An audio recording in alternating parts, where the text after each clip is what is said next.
Merry New Year! Yeah, I know we were in on Friday, but a lot of folks are just now back to work this morning. 6:04, Talk 107.3 FM, WBRP. Mornings with Brian Haldane, off and running. Brian here with you, Bree Lynn producing, starting you off at 48 degrees in the 6 o'clock hour in downtown Baton Rouge. We are broadcasting live from the 180 Pros studios. 180 Pros, not your IT provider, your IT partner. We have got an enormously busy show for you this morning. We've got a lot of ground to cover. Let's see here. The mayor's up in Detroit. We're going to talk about that a little bit. We are going to put our toes in the water of the Maduro stuff. Absolutely. We'll have Medical Monday with our friends over at Our Lady of the Lake. Will Green stopping by from LABI. Everything Under the Sun with Moon and New Orleans and Company. Looking to pick up 2026 and try to recreate. No, you can't. You had the Super Bowl last year. Yeah, we got a lot to go. Let's get after it. Here's top stories and trending. Let's find out what you might have missed overnight. What is going on? This is Top Stories and Trending, presented by Baton Rouge Metro Airport on Talk 107.3. I want us all to listen carefully.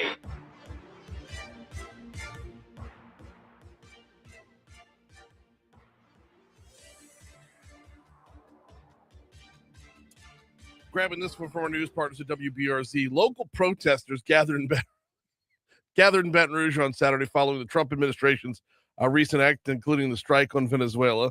The protesters, this is according to WBRZ, so bear with me, please. The protesters gather on the first Saturday of every month in different locations to express their concerns over the direction the country is headed.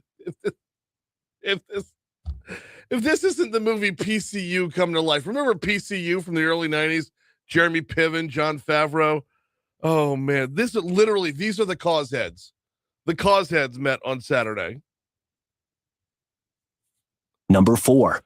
A man was arrested by the East Baton Rouge Parish Sheriff's Office on Saturday for an alleged drive-by shooting on Highway 190 that occurred 2 months ago.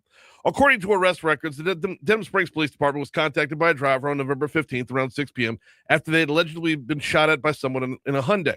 The victim provided officers with the license plate of said Hyundai, leading officers to believe that 22-year-old Dylan Muller was the alleged driver at the time of the shooting. Muller was arrested for assault by drive-by shooting and attempted first-degree murder. Number 3. All charges against LSU running back JT Lindsey were dropped last week, allowing him to potentially return to play. This is according to our partners over at LouisianaSports.net. Lindsey was arrested for accessory after the fact to second-degree murder back in August after he allegedly allowed 2 men wanted for murder to stay in his dorm room. Number 2. Mayor President Sid Edwards, a few staff members, and other local leaders are spending the next few days in Detroit learning about tackling blight. Now, the Motor City has spent the last decade in the battle and has knocked down or reclaimed over 45,000 buildings during that stretch. We don't have that many, but we do have a lot. Last year in Baton Rouge, we knocked down 200. We're going to talk about this a lot more coming up at 6:25. Number 1. Man was arrested for attempted murder after allegedly shooting and robbing someone of $20 outside in a Net Street business. BRPD arrest documents said 29-year-old Jackie Jackson Jr. was at the neighborhood snack house on January 2nd when he pulled the gun on someone demanding their money. Documents say the victim, who was shot multiple times, pulled out their own gun and shot Jackson in the abdomen. Jackson drove himself to the hospital, was taken into custody after treatment. He was booked for attempted first-degree murder and armed robbery with a firearm. Those are your top stories. It's time to see what's trending. These stories today. I'm telling you. The cause heads one is going to look. If you did not see PCU, it's not funny. But if you remember the movie PCU, which stood for like the actual university was Port Chester University. No real university named that. But like PCU is in politically correct university. And the cause heads would protest something different every week. Like this week, meat is murder. Like last week, it was free Nelson Mandela. But this was back in the 90s. Obviously. Right, of course. All right. Nicolas Maduro will be arraigned in New York court today on numerous drug trafficking charges. So I talked to a couple different people about this over the weekend. I'm basically all opinions are based on party lines, right? I would like 2026 to be the year where somebody jumps party lines. And it's just like I would like for someone on the left to say, no, this was illegal arrest, or someone on the right to come out and say, no, this sets a bad precedent, like one way or the other. This 100% party lines. We're going to talk coming up at 6:35. Paul Perez is the president of the National Border Patrol Council. We're going to talk about the actual legality of the arrest and the legality, the precedent, and how he thinks things will play out. That's coming up at 6:35. According to HR data, this is the week when people get laid off or fired than any other time of the year. It kind of made sense why holiday retail workers are let go, but why are so many people fired for a cause in January? Here's the thing. The number one reason, something someone said or did at the company Christmas party. This was a previous talked about that. Moral Dilemma Monday, did we not? Yes. We talked about this in a Moral Dilemma Monday, and yet here we are. Everybody they take their time off for the holidays, they regroup, they clean the cobwebs out of the brain after all, a lot of drinking. A lot of drinking. Yeah. Yep. And then HR has had time to think about it and mull over it over the holidays, and they're going to call you in 9 o'clock in the morning. Sorry, it's just not going to work out. We're going to need you to pack your things, whatever you don't bring home. No, they escort you out, Brian. You don't even get a chance to get your things. True. Wow. Okay. Yeah. I mean, it kind of depends on where. Yeah. I don't want to be at that place that escorts you out. I know. That's belittling. It is. Oh. They make sense in your car. But now a startup in Canada wants to put airbags in your pants too. They've created a prototype for pants that can detect when you fall and inflate in a split second, so seniors don't have to shatter their hips. Brian. Okay. Hang on. I want you to read that one from start to finish again, please. Okay. They made sense in your car, but now a startup in Canada wants to put airbags in your pants too. They've created a prototype for pants that can detect when you fall and inflate in a split second, so seniors don't shatter their hips. These are for seniors who are, I've fallen. Yeah, I've fallen, I can't get up. Yeah, life alert. Okay, but what happens when the airbag inflates, the senior bounces, and then gets a concussion? Right? I mean, I love the premise. I love the idea, but helmets sold separately. See, that's just good marketing. That's just solid marketing right there. I got my airbag pants. That's what? I like Ike helmet. My God. 612 Talk 107.3 FM WBRP. Let me give you the guest rundown real quick. Told you about Paul Perez coming up 6:35. Of course, we got Moral Dilemma Monday coming your way at 6:50. Breland and I are going to talk about New Year's resolutions a little bit there. Dr. Vincent Shaw from Our Lady of the Lake talks sports medicine in our Medical Monday segment. We will preview Lobby's annual meeting with Will Green. That's coming up at 7:35. Cover everything under the sun with Moon Griffon, and then Alice Glenn from NOLA and Company going to stop by. Talk about reasons to visit the Big Easy in 2026. They are trying to capitalize on just a historic 2025. That is our guest list. Quick break. Coming back, we got sports next.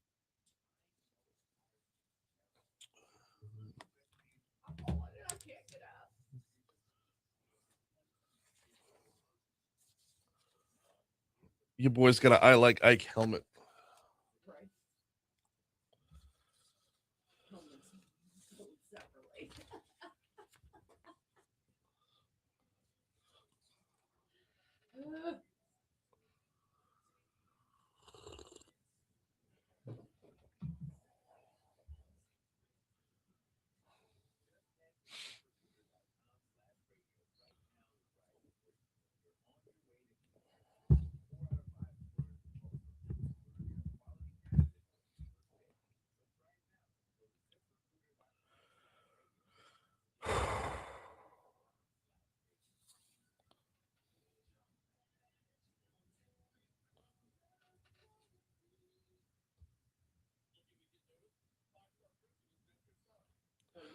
Live reads, please.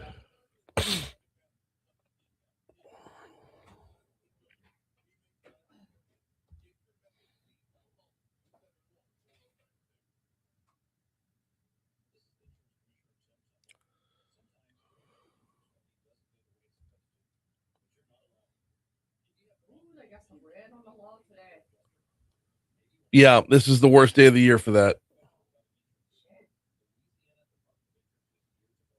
Like expired stuff.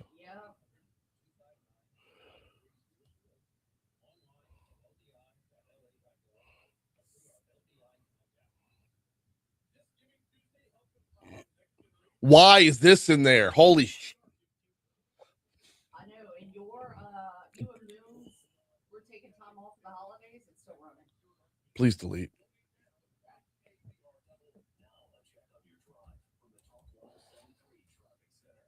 I can just outdate it, you know? Please. I know if you were like, we're taking some time off, and you all walking in. Yeah.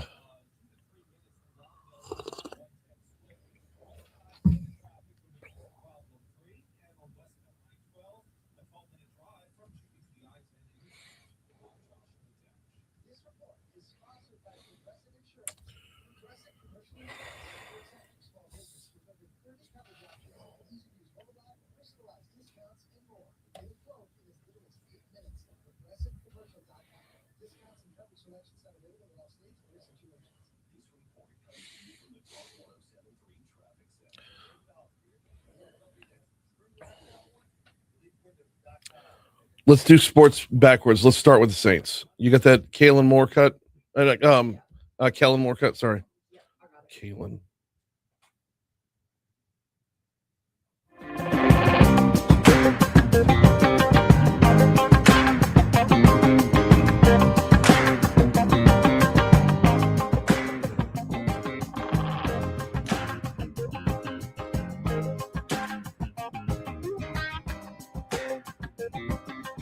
616 Talk 107.3 FM, WBRP, mornings with Brian Haldane, rolling right along. I don't know if a fan base has ever felt better about a 6-11 finish. I don't know if a fan base has ever felt better about finishing last in your division. But this is where I'm at as a Houdat right now. Feeling good heading into the offseason. Feeling like a lot of questions got answered in a season that was a waste from the start. In fact, I'm not the only one. Head coach Kellen Moore, after yesterday's loss to the Falcons, said, Wish we could have finished it off the way we had finished off the last few games. I thought our guys battled, really battled. I thought the defense just played some outstanding football out there. And, we just weren't able to quite get it done. We're close. A bunch of guys, took advantage of some opportunities out there. And so overall, there's a little bit of reflection in the sense that really proud of this group, the way they stuck together and battled each and every way, all the way down to the very end of this game. And so, really proud of this group. And honestly, we want to recognize that first and foremost. So you go into the offseason knowing who your quarterback is. You go into the offseason with an unbelievably strong defense. There are some questions about some guys going to age out maybe, or maybe not. Maybe they have one more year in them, like DeMario Davis, Cam Jordan. On the offensive side, does Taysom Hill have another year in them? We don't know. But you have a lot of questions answered headed into the offseason. You also have a narrower focus, a more narrow focus on which questions still need to be answered. For example, yesterday, Bree Lynn caught 3 passes for the Saints. I know, that's who's in at wide receiver now. That's who's in at wide receiver. That's why they lost. It's no offense to you. It's the NFL. But you know where you need to attack in the draft. You know where you need to attack in the offseason. So a lot of positivity for the Houdats, even after a 6-11 finish. Meanwhile, LSU basketball, let's do this in this order, Breland. Let's do women's basketball first, and then we'll do men's, okay? The 5th-ranked LSU women's basketball team is not going to be 5th-ranked when the new rankings come out. They are off to an 0-2 start in the Southeastern Conference play for the first time under Coach Kim Mulkey. The Lady Tigers followed up a 2-point loss to 11th-ranked Kentucky with a 65-61 loss to 12th-ranked Vanderbilt. In both games, LSU could not hold on to a 7-point fourth-quarter lead. Coach Mulkey had questioned her team's toughness after both losses. You're not tough enough to make a play when we need it. You're not tough enough to get that rebound when we need it, because it's not just one or two. It's the whole locker room at different times.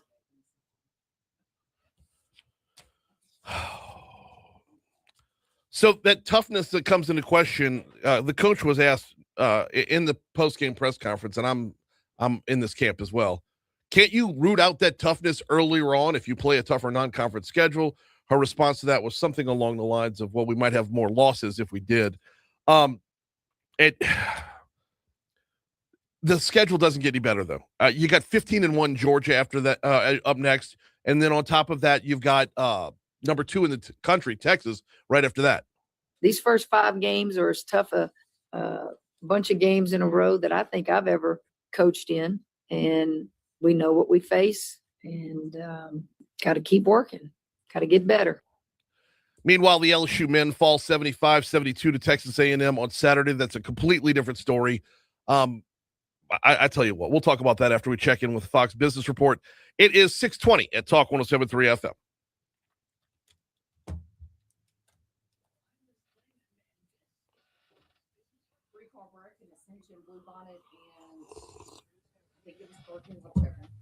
That's not an Ascension.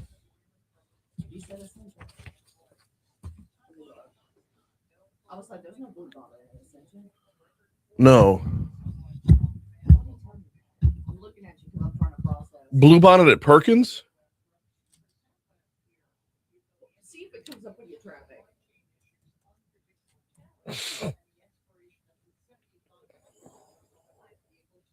No, there's nothing on the page yet. What did he say? I don't know. Because I asked him again. I said, Ascension? He said, yeah.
All right, we had a caller call at a station. Breland, bring me up to speed on what the caller said, because it sounded like it was a little bit all over the place, or maybe you're multitasking as well. So, right. So what I gathered, it's a 3-car crash right now. Blue bonnet in Ascension. That doesn't make sense. It doesn't Blue make bonnet sense. doesn't run to Ascension. Right. But Okay. for sure, I gathered Ascension twice. So there is a 3-car wreck in Ascension right now. Okay, well, we need to find out how to narrow that down a little bit, because Ascension's a pretty big place. Here in town, I'm not showing any accidents on the board yet. Our interstate systems are looking great to start off the morning. We will try to effort more information on what's going on with the 3-car accident. Other than that, your morning drive to start off your Monday is fantastic. We'll keep an eye on it. We'll have more in 10 minutes right here on Talk 107.3.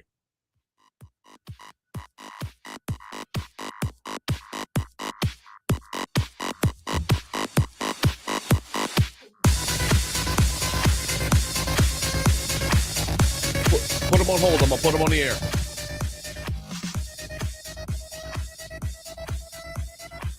.624 Talk 107.3 FM, WBRP, mornings with Brian Haldane, rolling right along.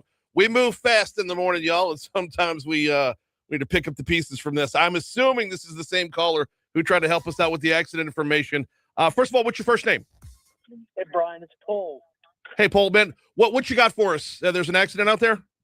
Burbank and Blue Bonnet. Burbank and Blue. Hey, Paul, man, how you been? Yes, I'm okay. Yourself? well, so Burbank and Bluebonnet is what we're looking at right now. You said a 3-car accident. Burbank and Bluebonnet would be. Two of them are on the side and one is in the intersection. Okay, so is this affecting going towards LSU or away from LSU? Away. Away. Wow. Okay. All right. So does it look? I don't want you to speculate if you don't know. Does it look like there's any serious injuries? No. Okay. All right. So right now, just an inconvenience from. Oh, you know what, Paul? You just got it. It just popped up on the Baton Rouge board as well. Awesome, Okay. man. I appreciate it. Good hearing from you, bud. All right. Likewise. Have a good one. You too. Appreciate that. Long time listener right there. Yeah, way back in the day. He's a good dude. He's a good He dude. sounds so sweet. Yeah, he's a good dude. And I knew it was Bluebonnet. Yeah. I just or It's not hard. Burbank. It's not hard. Burbank, yeah. You got the Burbank part right. Not hard to no, you got the Bluebonnet part right, not the Burbank part. So That's anywho, what it was. not hard to pick out that Australian accent from time to time, right? He almost sounds like Keith Urban. Yeah. All right. It's 6:25 at Talk 107.3 FM, WBRP. Mayor President Sid Edwards, according to the Advocate, is in Detroit right now, along with some of his top staff. Metro Councilwoman Jen Rock is out there as well. He's in Detroit learning about blight. The Advocate says, once synonymous with abandonment and decay, Detroit has spent the last decade reversing previous decades of blight and rebuilding the city's finances. A turnaround Baton Rouge Mayor President Sid Edwards wants to study up close. We had Mayor President Edwards on right before the end of the year, and I was asking him about wins and losses of 2025, given that report card. And he ranked, Breland, you got the 2 cuts for Sid Edwards? Oh, okay. So the ones that we were going to get to on Friday? Yeah. So when we were talking about wins and losses with Sid Edwards, this was, right before the holiday. We talked about crime. Crime was way, way down. In fact, we were on track to have the lowest number of homicides in East Baton Rouge Parish since 2019. Second lowest in a decade. That's a win. It's not fully a win until you could, reduce it down to a lot more, but it's a win to have the second lowest in a decade. But then he pivoted over to talk about the fight against blight and where we're at in that. And we quadrupled the number of buildings we knocked down last year. We went from 49 up to 200. And in fact, he was at the wheel of, whatever bulldozer or whatever for 2 of them. This was the largest number of blighted properties torn down in the history of East Baton Rouge Parish, according to known records. Do you need me to email it to you again? All right. Sorry, y'all, doing this in real time.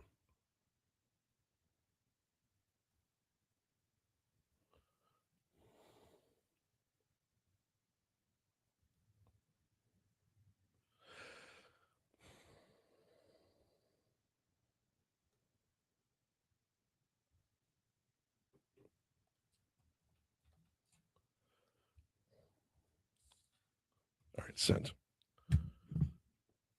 This is a 10-fold increase in the money spent on demolitions as well. We went from $140,000 to $1.5 million. And I know when you're looking at the budgetary questions that we're looking at right now, when you're looking at all the problems in the budget that we have right now, you have to ask yourself, are we digging money out of the budget in order to knock down buildings?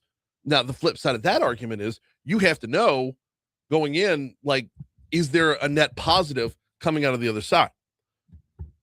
When you knock down buildings, are you creating more potential for property taxes, potential for sales taxes, potential to generate more revenue on the other end? This was one of the things that Sid Edwards was touting. In fact, go with cut 1 if you could.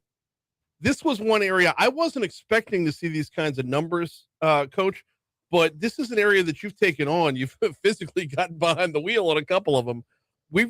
As the city parish, we've knocked down some buildings. Tell me about it. Yeah, blight is far-reaching. Mm-hmm. And my deal, there's a lot. We have, over 5,000 bad properties in the parish. But what we did last year, there was 40-something houses that were knocked down, that were cleared out, that were trap houses, dangerous places, blight. And we went over the 200 mark, which really, I credit Rachel Lambert, DPW, Lon Vickner, my chief of staff, with those folks tackling that. And a lot of people say, well, wait a minute, you're knocking down someone's house. No, these are long-standing structures that have been a nuisance to Baton Rouge for years. The ones I went to two. And both times neighbors came out in the droves, applauded, clapped, came up and thanked us. But we're going to keep that pace up. We'll pick up the other cut later on in the show because we're going to talk about this again later on, and I want to make sure we stay on time. We got news coming up in 30 seconds. But you heard him say on the end of that there, neighbors came out applauding, which is awesome because this does numerous things. Number one, you knock down a trap house, you're reducing the amount of drug activity you have on your block. You're reducing the potential violence you have on your block. Now, that violence is going to go somewhere, but it ain't going to be your block. Number two, you have now the opportunity to get something else built there. You get something else built there. You have a new home there. You have new property taxes there. You have new people living there. You've now re-entered this home into our society to be active and working. It's 6:30. Here's news. Not bad. No, yeah, I had said on Friday we were going to pick this topic back up again on Monday. Were they not in Friday's folder? I need to double them. From now on, when you send stuff, just double them. Yeah. To know. Yep.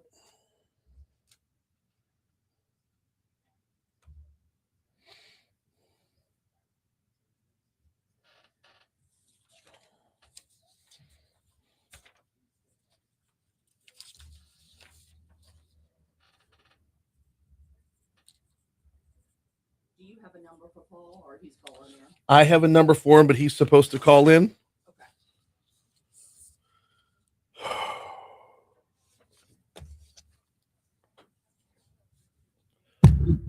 Good morning, Christy. Welcome in, sweetheart.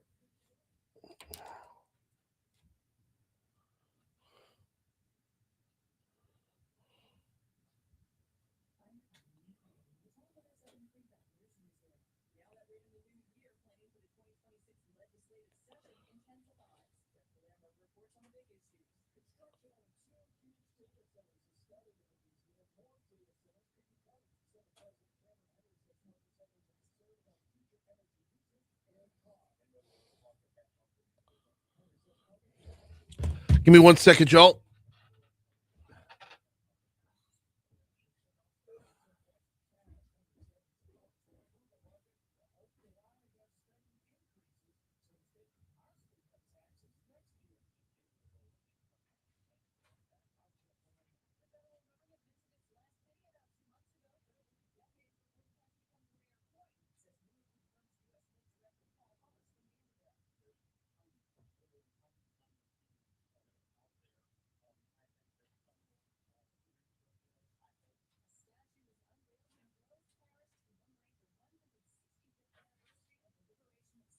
Good morning, Top 107.3.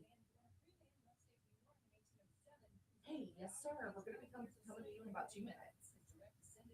Okay, thank you.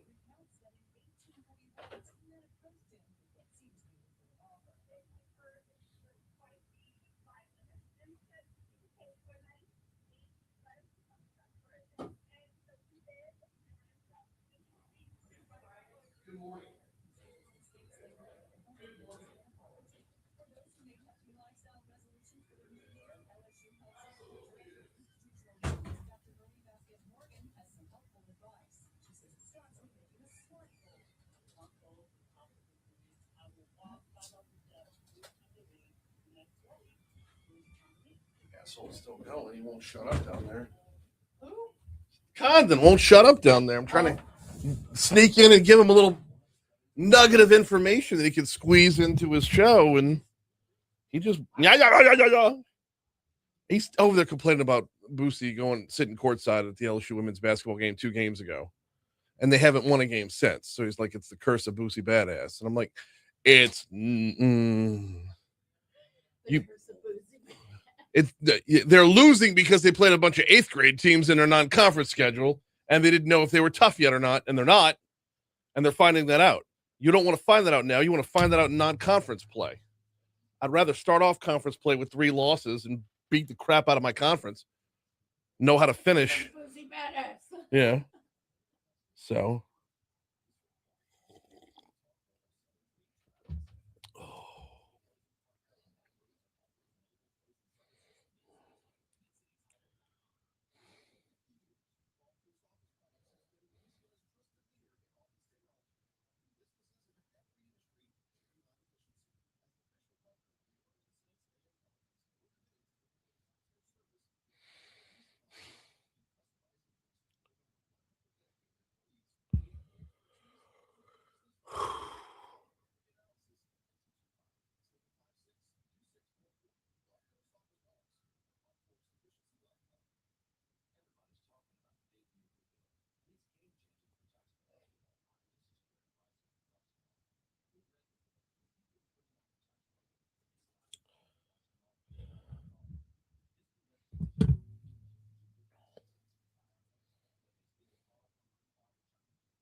Kim says, although I would like to be petty and blame Bootsy for their losses. It's a good bit. I'm not going to hate on it. It's a good bit. I don't know, last time you turned on Eagles Morning Drive and heard Set It Off, but, I'm sure he's playing that underneath him. I wish I could find the non-person version. Set it off.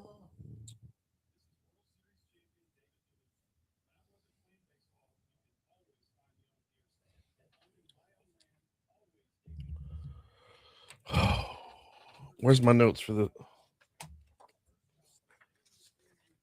I am so jacked up today. Here we go.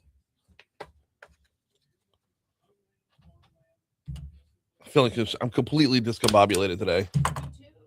That's... Well... You looking at me, I'm like, and I should have known.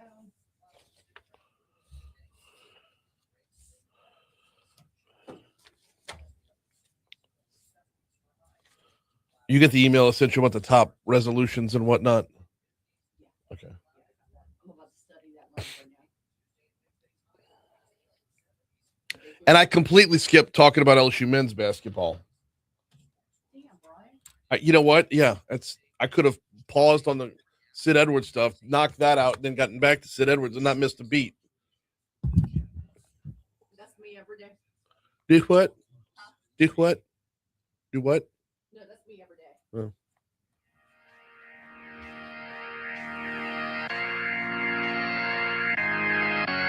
I'm gonna try and get off 47. We have a full back segment, but we might run long. All right.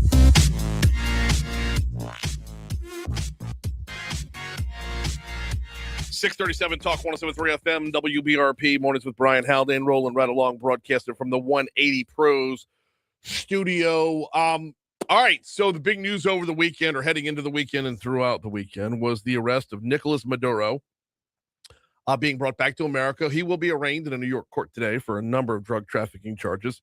And so far, the opinion pretty much sticks on party lines. If you are on the left, the arrest was illegal. The attack was illegal. If you're on the right, it was 100% the right thing to do. I want to sift through a little bit of that and get to the bottom of, what's actually, verbatim in law, if we can. Paul Perez heads up let me make sure I've got it right here. Heads up the National Border Patrol Council. He joins us right now. Paul, good morning. Welcome aboard. How are you? Good morning. I'm doing great. Glad to have you on here this morning. I appreciate you carving out a couple minutes to start off a Monday. First things first, like I said, there seems to be a lot of debate over the legality of the attack and capture of Maduro. And like I said, as you would expect, opinions are falling along party lines. How do you interpret Article 2 of the Constitution, and do you believe that we are within the law within this action? I 100% believe that we're in the law. Look, President Trump has no greater responsibility that he takes personally than to protect American citizens. And he campaigned on that. He campaigned on many things. And everything he said he's doing, protecting Americans by, taking out Maduro allows him to ensure that they will no longer traffic fentanyl and other drugs into our country. It will make sure that they no longer allow the TDA gang members into our country. And so, yes, I believe 100% that, he is within his authority to take care of Americans. And as we speak, Maduro is on his way to New York City. He's in the type of motorcade that he did not want to be in. But like the Secretary Rubio said, and like President Trump said, he was given plenty of options and he chose none of them. So he's got to deal with the consequences. If we're going down the road of legality here and we're good, within our own law, are we running afoul of anything internationally, UN, international law, trade alliances, et cetera? Well, look, I mean, international law, those are treaties, those are agreements. And so I don't know that there's anything there that prevents the United States from doing what they're doing. I mean, look, this guy was indicted by a grand jury. He's going to face charges in the United States. And President Trump isn't doing anything that other presidents haven't done in the past as far as taking out, leaders of other countries. I mean, we've been here before. The thing about President Trump is everybody understands he does not want to be in these foreign protracted wars. He's all about taking care of business, doing what he said. And, he did it. You say we've been here before. I assume you're talking about Manuel Noriega. Are we looking at this as a straight up side-by-side comp? Well, it's possible. There are a lot of similarities. Manuel Noriega, was sentenced to 40 years in a federal prison, and Maduro's looking at the same, if not more time, him and his wife. And again, this is something that they could have taken care of on their own. President Trump, Secretary, they gave them plenty of options to leave on their own accord, but he FO'd, and now he's in our custody. And so, yeah, I think under the law, we did exactly what we needed to do to extradite, to remove and extradite a foreign criminal. Now, he just happened to be the head of Venezuela illegitimately, I might add. But yeah, I think we're on solid ground here. I want to explore that path a little bit too, because he's the head illegitimately. I have yet to refer to him as Venezuela's president because he didn't win an election to become president. Does that affect the legality, or will that affect any kind of, I know immediately you rip off the Band-Aid, wounds are going to be bad and people are going to bloviate. I understand that. But like long-term, as we, as history looks at this, as we break this down more than just, 24-hour gut reaction, the fact that he wasn't really the president is going to play a part of this. Oh yeah, absolutely. And you see our top allies, they're saying some of the same things. I mean, down in Latin America, you've got Malay that's looking at this from his perspective and saying, hey, you know what? We wanted a partner in Venezuela and they had an illegitimate dictator. Now he's been removed and we can get back to doing business, which is the exact same thing that the United States can get back to doing, recovering the oil that we lost and going after, the people that were on, his side. They've been given an opportunity. Lead or get out of the way, including the vice president. So I think it's very clear that President Trump wants a relationship. He wants freedom for the Venezuelan people. And that's what he gave them by removing Maduro from office, an illegitimate office. We're talking with Paul Perez. He's the president of the National Border Patrol Council. Paul, well, let's get back to the basics on this a little bit and talk about the why. The imminent danger or immediate danger that Maduro posed as the as legitimate or not, the guy who was running Venezuela. Talk to me a little bit about the why Donald Trump made the move that he made. He was the head of the cartel. He was the head of a cartel that trafficked in drugs, engaged in narco-terrorism, which is why he's under indictment, and allowed, not only criminal gang members into the United States to operate illegally, but also drugs. He allowed Venezuela to become a hub for narco traffickers. He was the head of a cartel. That's what we got to look at. He wasn't the president of Venezuela. He was the head of a cartel that's been taken out and will face justice the American way. Let's get into some of the shakier topics or, subtopics within running Venezuela moving forward, pushing that country in the right direction.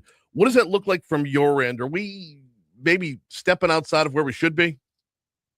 No, I think we're right where we need to be. Again, President Trump campaigned on this. He talked about protecting America. And as far as our agents, we're always in a heightened sense of alert, especially because we're allowed to do our jobs now. We're out on the border. We're forward deployed. So, nobody's coming across. Nobody's being released. We've got the most secure border in the history of this country. Think about that. In the history of this country, we've never had a more secure border. And I've been doing this almost 29 years, and I can tell you that is not rhetoric, that is fact, that is truth. And so for us, what it means is we're on the lookout for any of these Venezuelan terrorists coming into the country, or operating in the country, that we're going to go after, and they're going to be brought to justice as well. What about the precedent set that now do we have to go after everybody all at once? Because right next door to Venezuela is Colombia, and they are just as bad, if not worse. We don't, but actions speak louder than words. And if they're smart, they'll look at exactly what we did. They won't taunt. You've got Colombia, you've got Cuba, you've got these countries that are failed countries that are being run by cartels, and they have choices to make. They either get along to go along, or they may face the same consequences. President Trump means what he says. He wants partners in the region. He wants stability. He wants to protect Americans, and he's going to do everything that he needs to do to make sure that's done. Whether that's going after these others or not, hey, that's going to be up to them. We got about a minute and a half left with Paul Perez, the president of the National Border Patrol Council. Let's talk 2-3 moves down the chessboard here. Other potential repercussions out there. I'm not so much worried about other, drug lords or cartel run countries. I'm more worried about China and their dependence on Venezuelan oil. Are we looking at some potential repercussions from halfway across the globe? I don't think so. I mean, yes, China was doing business with Venezuela, but I don't think they want to get in the way. I mean, they'll put out statements, they'll talk big, just like other countries, just like Democrats, unfortunately, But, President Trump doesn't answer to them. President Trump's the strongest, most powerful man in the world, and there's a reason behind it. He answers to no one. He does what's best for America. And so I don't think we're going to worry about those other countries. My only correction is he answers to you and me. And he doesn't answer to no one. He answers to the American people. So that is true. And he's done a good job of doing exactly what he said he was going to do. He is Paul Perez, president of the National Border Patrol Council. Appreciate a couple minutes this morning, man. Thank you so much. Thank you. Always. 646, about to roll over to 647 and Talk 107.3 FM. We are due up for a quick break. On the back end of the break, get your answers in on our Facebook Live feed. Moral Dilemma Monday. Do you still make New Year's resolutions, and is there a danger in doing so?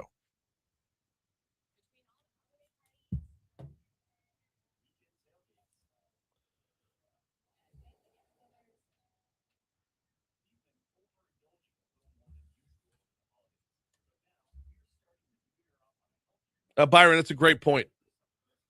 That's a fantastic point. Oh, by the way, if you weren't tuned in earlier, good morning, Christy.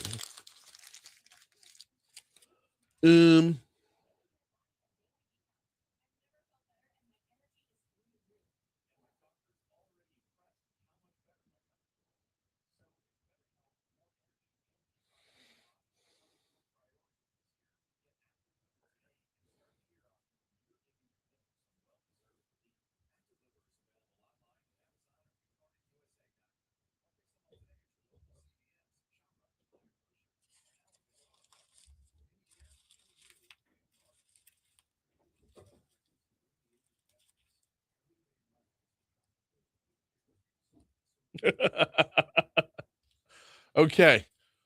Shout out Chandler Willis listening in North Carolina this morning. He says, a random dude I was chatting with in a coffee line this weekend saw my LSU set. He says, man, I F with Boosie. That was it. Apparently that's all LSU is known for. Yep. Chandler is in my fantasy football league where I am champion. So he needs my Venmo.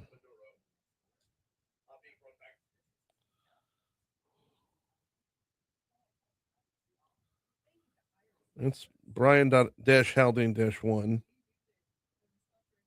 fact, I'll take money from everybody. You don't have to be in my fantasy football league. We always do. I used to do fantasy, but now I do. I definitely do March Madness.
652 Talk 107.3 FM, WBRP, mornings with Brian Haldane, rolling right along. Going to get to Moral Dilemma Monday here in just a minute. Before we wrap up that conversation on the attack on the drug trafficker, Nicolas Maduro, the illegitimate leader of Venezuela, Byron says in the Facebook chat, what's not being discussed here is the precision of the operation. Irrespective of your opinion on if it should have been done or not, it was impressive and sends a message about our military effectiveness. Absolutely. And raises the bar of risk versus reward for any other tin-pot dictator / cartel leader / drug kingpin out there who wants to, as Paul Perez said, FAFO. That, this is what the cost is now. So that does need to be a part of the conversation.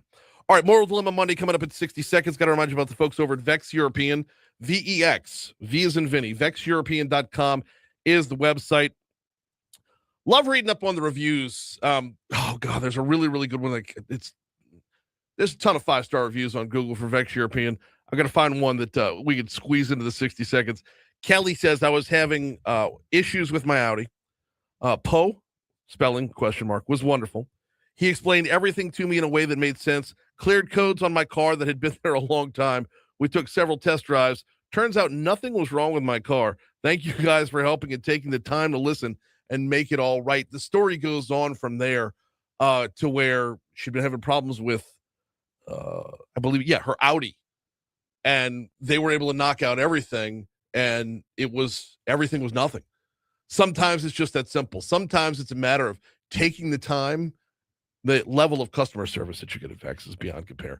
Taking the time to make sure that you are understood, to make sure that you're heard. And that's exactly what they do. That's exactly what they did for Kelly. And that's why she gave them a 5-star review. Want to learn more? Check out VexEuropean.com or give them a call, 800-4706, 800-4706.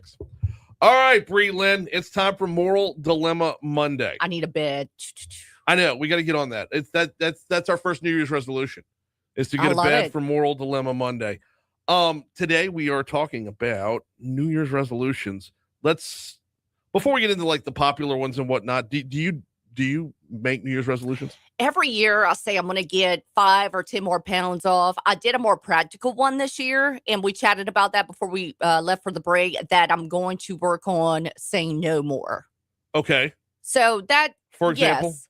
Yeah. For example, when I work too much, work is just crazy. And then my girls are like, hey, you want to come to the mall and come shopping on Saturday? I really don't want to go, but I say yes anyways. Yeah. And I'm burnt out. I'm the yes person. I say yes to everything. So I'm going to work on saying no and not feel bad about it. Okay. Nothing wrong with that. Yeah, the weight loss is always the number one for everybody. Right. Tops the survey every year. Yeah. And I did poorly last year. In fact, I ended last year at the exact same spot. Well, within 2 pounds of where I started. And that's not good when your attempt was to lose 50. So New year. Yeah. New year. Yeah. And what's the thing? It starts fresh. So are there dangers to making New Year's resolutions? That's interesting. A lot of folks say that when you set the bar too high, you can fall the other direction. So here's the dilemma. By February, life happens. You're tired, you're busy, the motivation is gone. So here's the dilemma. Do you quietly abandon the resolution and move on with your life? Or do you keep pretending you're still working on it because you don't want to be a quitter? February is not the end of the year. Correct. It's a New Year's resolution. You have plenty of time. And it's like when Coach was on, when Mayor President Sid Edwards was on. By the way, happy birthday, Coach. And shout out to Deborah for sending that in. When the coach was on with us, he's talking about, he looked at the game, looked at 2025 as 4 quarters. Yep. Yeah. February is not even the end of the first quarter. If you're losing at the end of the first quarter, do you give up? No. You come back for a strong second quarter. Right. He has a very good point. Right. So Keith says on Facebook, I resolved long ago to stop making resolutions. So far, so good. Kimberly says, I don't make resolutions anymore because I always go out and get what I want or really want to achieve, no matter what time of year. She has a good point. Why January? Why does it have to be January? I get New Year, new me, but Kim has a point. It doesn't have to be January, but it is January. Like, there's got to be a start and an end. That's true. A dream can't become a goal until you have plans, right? That's true. So this is the great time. Like, it is the turning over of a new calendar, the turning over of a new year. It's the perfect time. That's to get true. In there. That's true. And some of the popular ones, Brian, you said on the link. Yeah. Losing weight topped the list, of course. Improving mental health. Learning something new. Okay, I could see that, like picking up a new hobby, painting, singing, something. Spending more time with family actually came in with number 4. Okay. Is that where you're at with saying no, or is it just dialing it down? So I will tell you, my New Year's resolution for 2025 was to improve my social circle, which is kind of a catch-20, I guess, if that made sense. And did I achieve it? Yes. I made quality time for my girlfriends more, quality time for my social circle more, but almost too much because now in 2026, I really need to work on saying no. Okay. Well, because if you go a little bit further down the list, after spending more time with family, there's praying more, there's reading more, and then there's improving relationship with friends or family. That's a very popular one. 13% of folks do that one. Yep. Paying down debt is in at 12%. Improving home or life organization is at 12%. What about traveling? You ever take that one on? No, I never take traveling. I want to. My boys are asking about going to Disney this year, and I'm like, dude, Disney minimum costs $12,000 to go to Disney. So will we travel? I don't know. We have, as a Haldane family, I don't want to say this, but like, I think Disney's pretty much off the table. There's like, for one Disney trip, you could take 3 European trips. Right. Like, it's to me, crazy that how expensive it is. I know. It doesn't make sense to me. I would much rather take my entire family to Ireland, to England, and to Rome rather than one trip to Disney. I know. We were pricing out because I was like, I don't really want to drive. I want to fly because I don't want to be stuck in the car the whole time. That adds up quick to go to Disney. So the follow-up question, and posted up on our Facebook live feed, Talk 1073. We are live on Facebook every single day, courtesy of the folks at Lake Urgent Care. The follow-up question is, when you do run afoul, when you do fall behind on your resolution, how do you make up ground? Let's talk about that as we hit the break here. We're coming up on Heads Up 7 o'clock. ABC News coming your way. Hour 2 is next.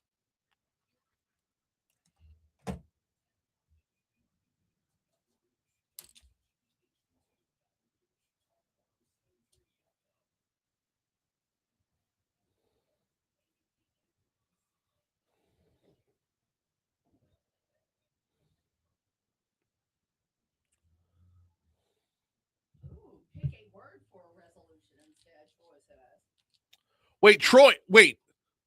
Hang on. Wes Watts just texted me that. This is a book by John Gordon. Seriously, Wes Watts literally just texted me that. It's freaking hot in here. I know. At my age, my doctor tends to suggest my resolution. Stop. Byron says.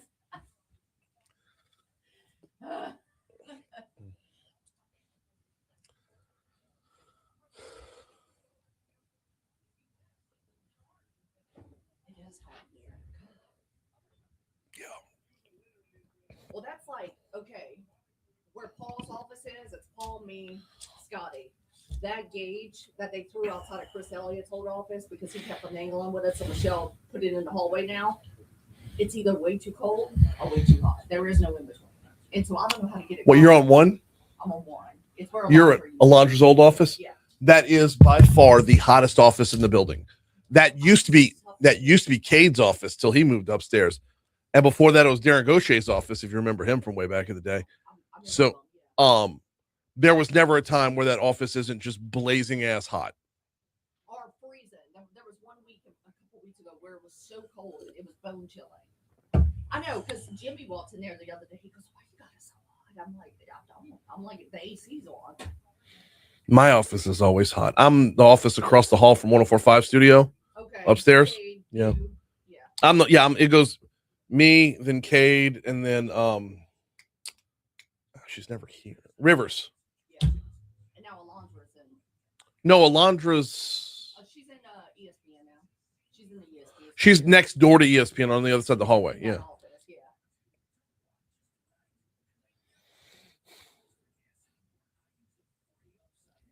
I guess I need to bring a fan in here or something. I have a stand-up fan I can bring.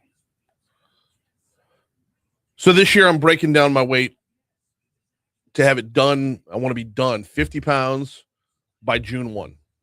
And then you'll maintain it for the rest of the Yeah. year. That's a lot of weight, Brian, for like the first 6 months. You'll get on a GLP-1. If I can, yes. If I can do it for free, sure. I'm not paying for that shit. But I have it broken down month by month.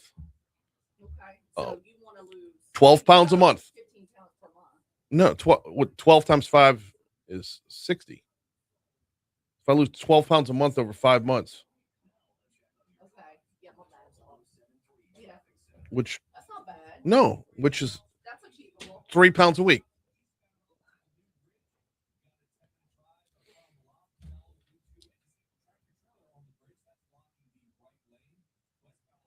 Kimberly says, I don't have a resolution, but my goal is to land on a TV show besides TMZ in 2026. That's funny. We can get you on Cops. Wait, what was it? Live PD. Live PD, that's the one. Yeah, the one that went away. Yeah. I'm just gonna need you to like hammer back a bunch of Fireball and then get behind the wheel. Can you do that for us, Kim?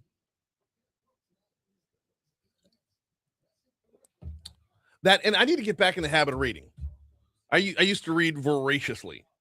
I know. So the goal this year, the resolution this year, 3 books a month. I would say one of mine, and I'm not an alcoholic. I'll probably have 1 or 2 on the weekend, but to drink less because that's empty calories. So that one as well. Yes. Like I drink wine on Saturday nights, but I can do without those empty calories. My drinking would have been considered healthy in the 50s. Wherever, like Mad Men.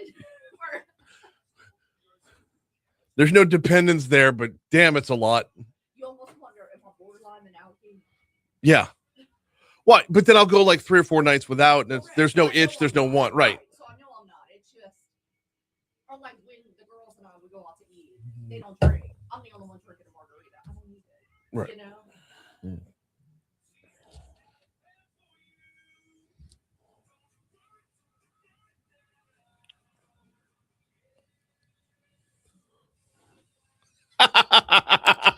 Seven 7:05. Talk 107.3 FM WBRP. Mornings with Brian Haldane rolling right along. Hour 2 coming your way right now. Brian here with you. Bree Lynn producing. 48 degrees to start off your 7 o'clock hour in downtown Baton Rouge. We're broadcasting live from the 180 Pros studio. 180 Pros, your local IT partner. I'm laughing on the way in. I was reading Galen's resolutions. We were talking about New Year's resolutions in our Moral Dilemma Monday. Galen has it backwards here. He's got a great one. He's got a great few. He says, resolution number 1, retire. Resolution number 2, go on a big trip. Looking at train rides. That's kind of cool. U.S. or Canadian Rockies is where he wants to go. Resolution number 3, gain weight. No, Galen, no, gain weight. Way. We go the other way. He says preferably through exercise. Nothing wrong with that. He doesn't want to maintain his health. So anyway, if you've got yours, post them up over on our Facebook Live feed. It is, of course, that time of year.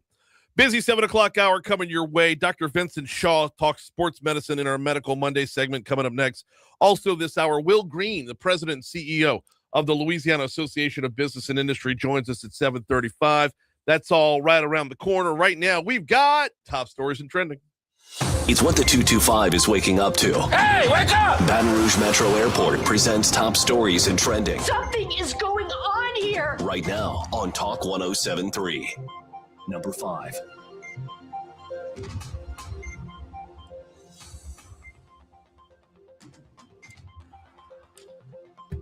Grabbing this one from our news partners at WBRZ, and yes, it does make me laugh because this is coming straight from them. This is their wording and everything.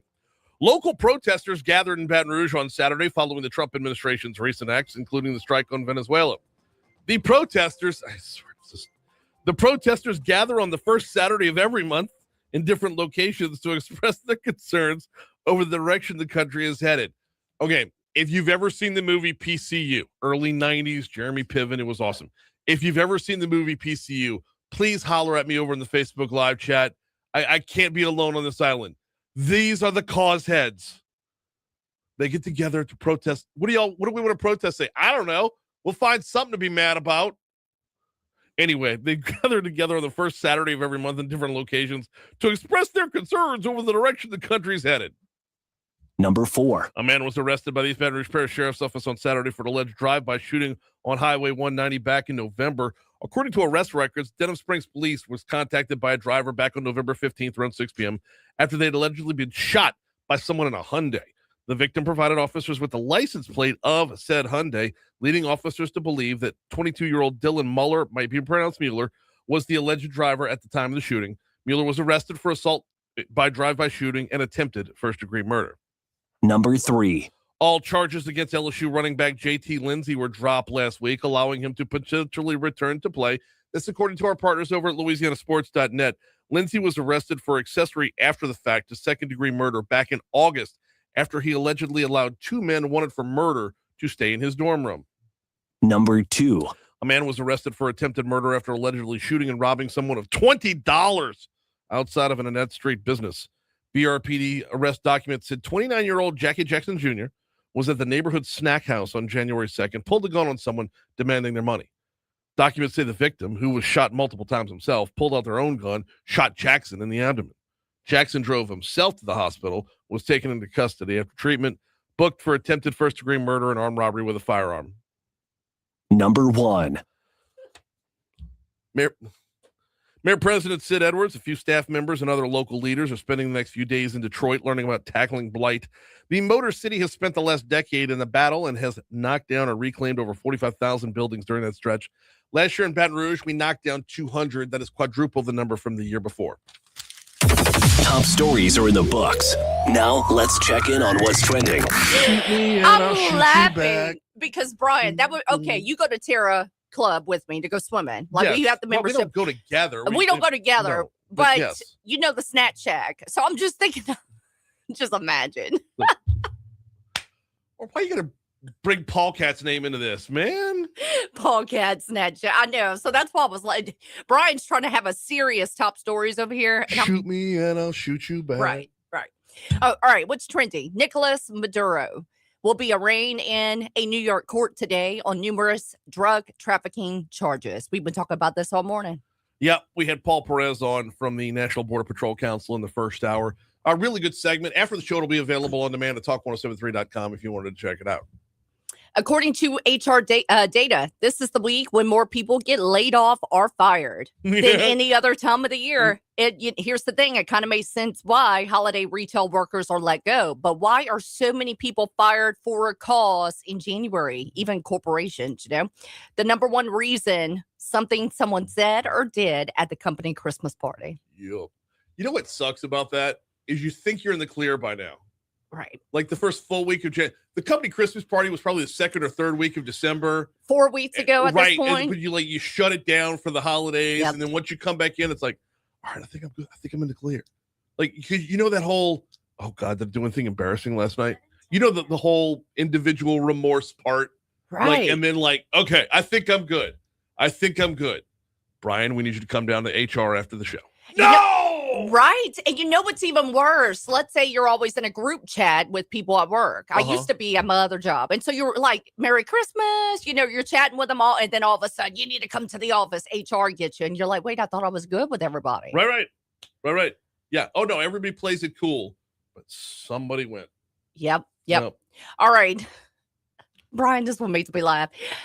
Oh, this one makes you laugh? I know, right? They make sense in your car, airbags. But do you know now a startup company in Canada wants to put airbags in your pants too? They've created a prototype for pants that can detect when you fall and inflate in a split second. So seniors don't shatter their hips. I'm sorry, but if the airbag is going to have any effect at all, it can't pop. And if it doesn't pop, it's going to bounce. I don't need bouncing geriatrics out there. We don't need people like... That's a hashtag. Isn't it though? We don't need people like I've fallen and I can't get up. It's like I've fallen and now I'm bouncing down a hill. Can you imagine Bubble Boy going down the hill? Right? Bubble Grandma. We don't need Bubble Grandma. We don't need because if they bounce, the likelihood that they're going to hit their head instead of their hip. So is this helmet sold separately?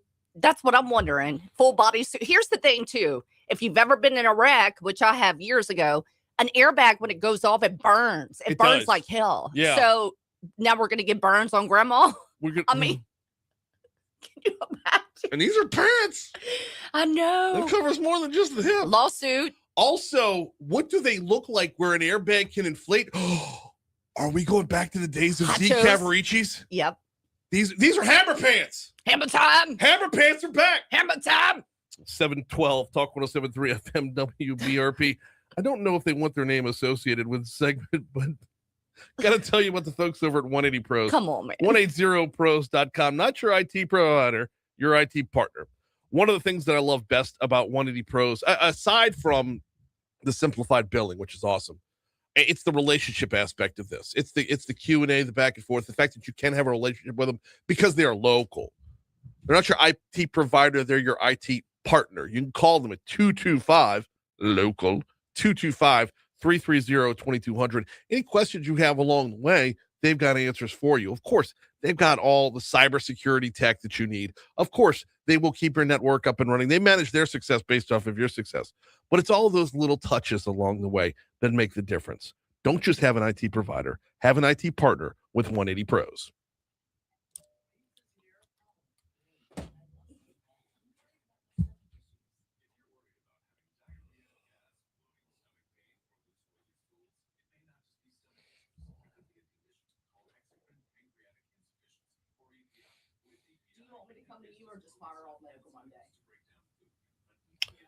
Just fire it off.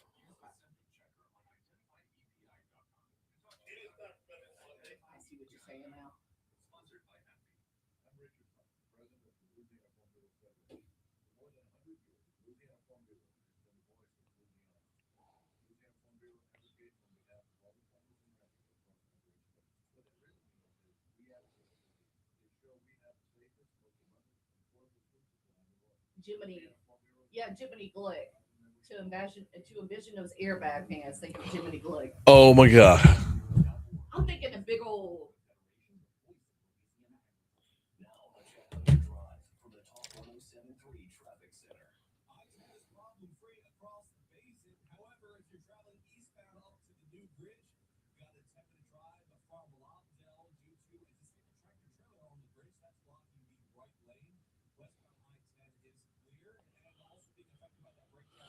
Oh, Jiminy Glick. I love Jiminy Glick.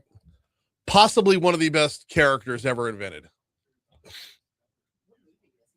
He's not from a movie. Yeah. Martin Short in a fat suit, interviewing celebrities.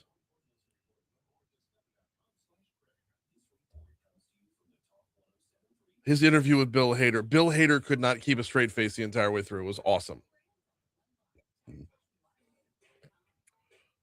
You had the Medical Monday intro, and then you're going to play and kill at the same time. It is time for Medical Monday, and today we're talking about sports medicine that's not just for your elite athletes everywhere. Sports medicine often associated with elite athletes, but the same high-performance principles used on the field can help anyone stay active, recover from injuries, and live healthier lives. Today on Medical Monday, we're talking with Dr. Vincent Shaw, who's on board right now. Dr. Shaw, how are you? I'm great. Good morning. How are you? I'm doing very well as well. So let's dive in. When we hear sports medicine, we often think about, the tent going up on the sideline at LSU football, but a lot of people might not know exactly what sports medicine is all about. So how do you describe your role and the care you provide? In simplest terms, a lot of people would consider the type of sports medicine myself and my partners practice as non-operative ortho, but it's a little bit more encompassing than that. It also includes nutrition. It includes some segments of rehab, as well as exercise prescription and lifestyle planning. Okay, that's a lot to dive in on right there. I tell you what, before we dive in on any of those, you do also care for LSU student athletes. So what kind of injuries or conditions do you commonly see among athletes? Oh, it's a lot of musculoskeletal complaints, but we also have a lot of concussions. We also deal with behavioral health as well of our athletes. And so it's all encompassing for the athletes. So a lot of times it's more of those chronic muscular complaints that they have, those injuries that can kind of be nagging that doesn't necessarily need surgery, but needs some tender loving care. How do we know, stepping away from the student athlete? Because, I mean, obviously if it's somebody who's, either on scholarship to perform on the field or as a professional athlete, obviously they want to get everything taken care of. But step outside of the student athlete world and just go to to those of us who are out there who might have those nagging injuries. How do we know when's the right time to cross that threshold and actually call somebody about it? Gotcha. So what we kind of sometimes refer to as the weekend warrior, like ourselves, those injuries that are sort of nagging more than what you can do at home, more than the ibuprofen, the icing, taking some time off. If they're there for a week to 2 weeks and they don't seem to be getting any better, that's time when you should start referring to a sports medicine physician to try and see what's going on, to try and get those ailments corrected so that you can return to your level of activity. We're talking with Dr. Vincent Shaw about sports medicine overall. Let's talk about treatment strategies and some of the training approaches used with LSU athletes and actually how they trickle down to the rest of us. Right. So some of the same modalities that we use on our elite athletes are the same modalities that we use, or treatments that we use on everyday or weekend warriors. Those same rehab protocols, if you hurt your knee, you hurt your back, those same exercises that we use on the athletes are the same exercises we use. If there are certain injections that we do on the athletes, we do those same injections on our patients in the clinic, and some of the same assessments that we do in terms of ultrasound treatments and the like. We do those both in the clinic with our elite athletes as well as those with our patients in our clinic. Dr. Shaw, I want to talk about, if we could, when we talk about sports medicine being just for athletes, what does it take to cross that threshold to let everyone know that, we all have a skeleton, we all have muscles, we all have ailments as a result of those? What does it take to translate sports medicine to the everyday person? So for the everyday person, again, you hit it right on the head. Everyone has the same basic makeup as an elite athlete. It's just they train at a higher level, whereas we are at home picking up boxes, moving things around for the holidays, you may get an ache or a pain in the back.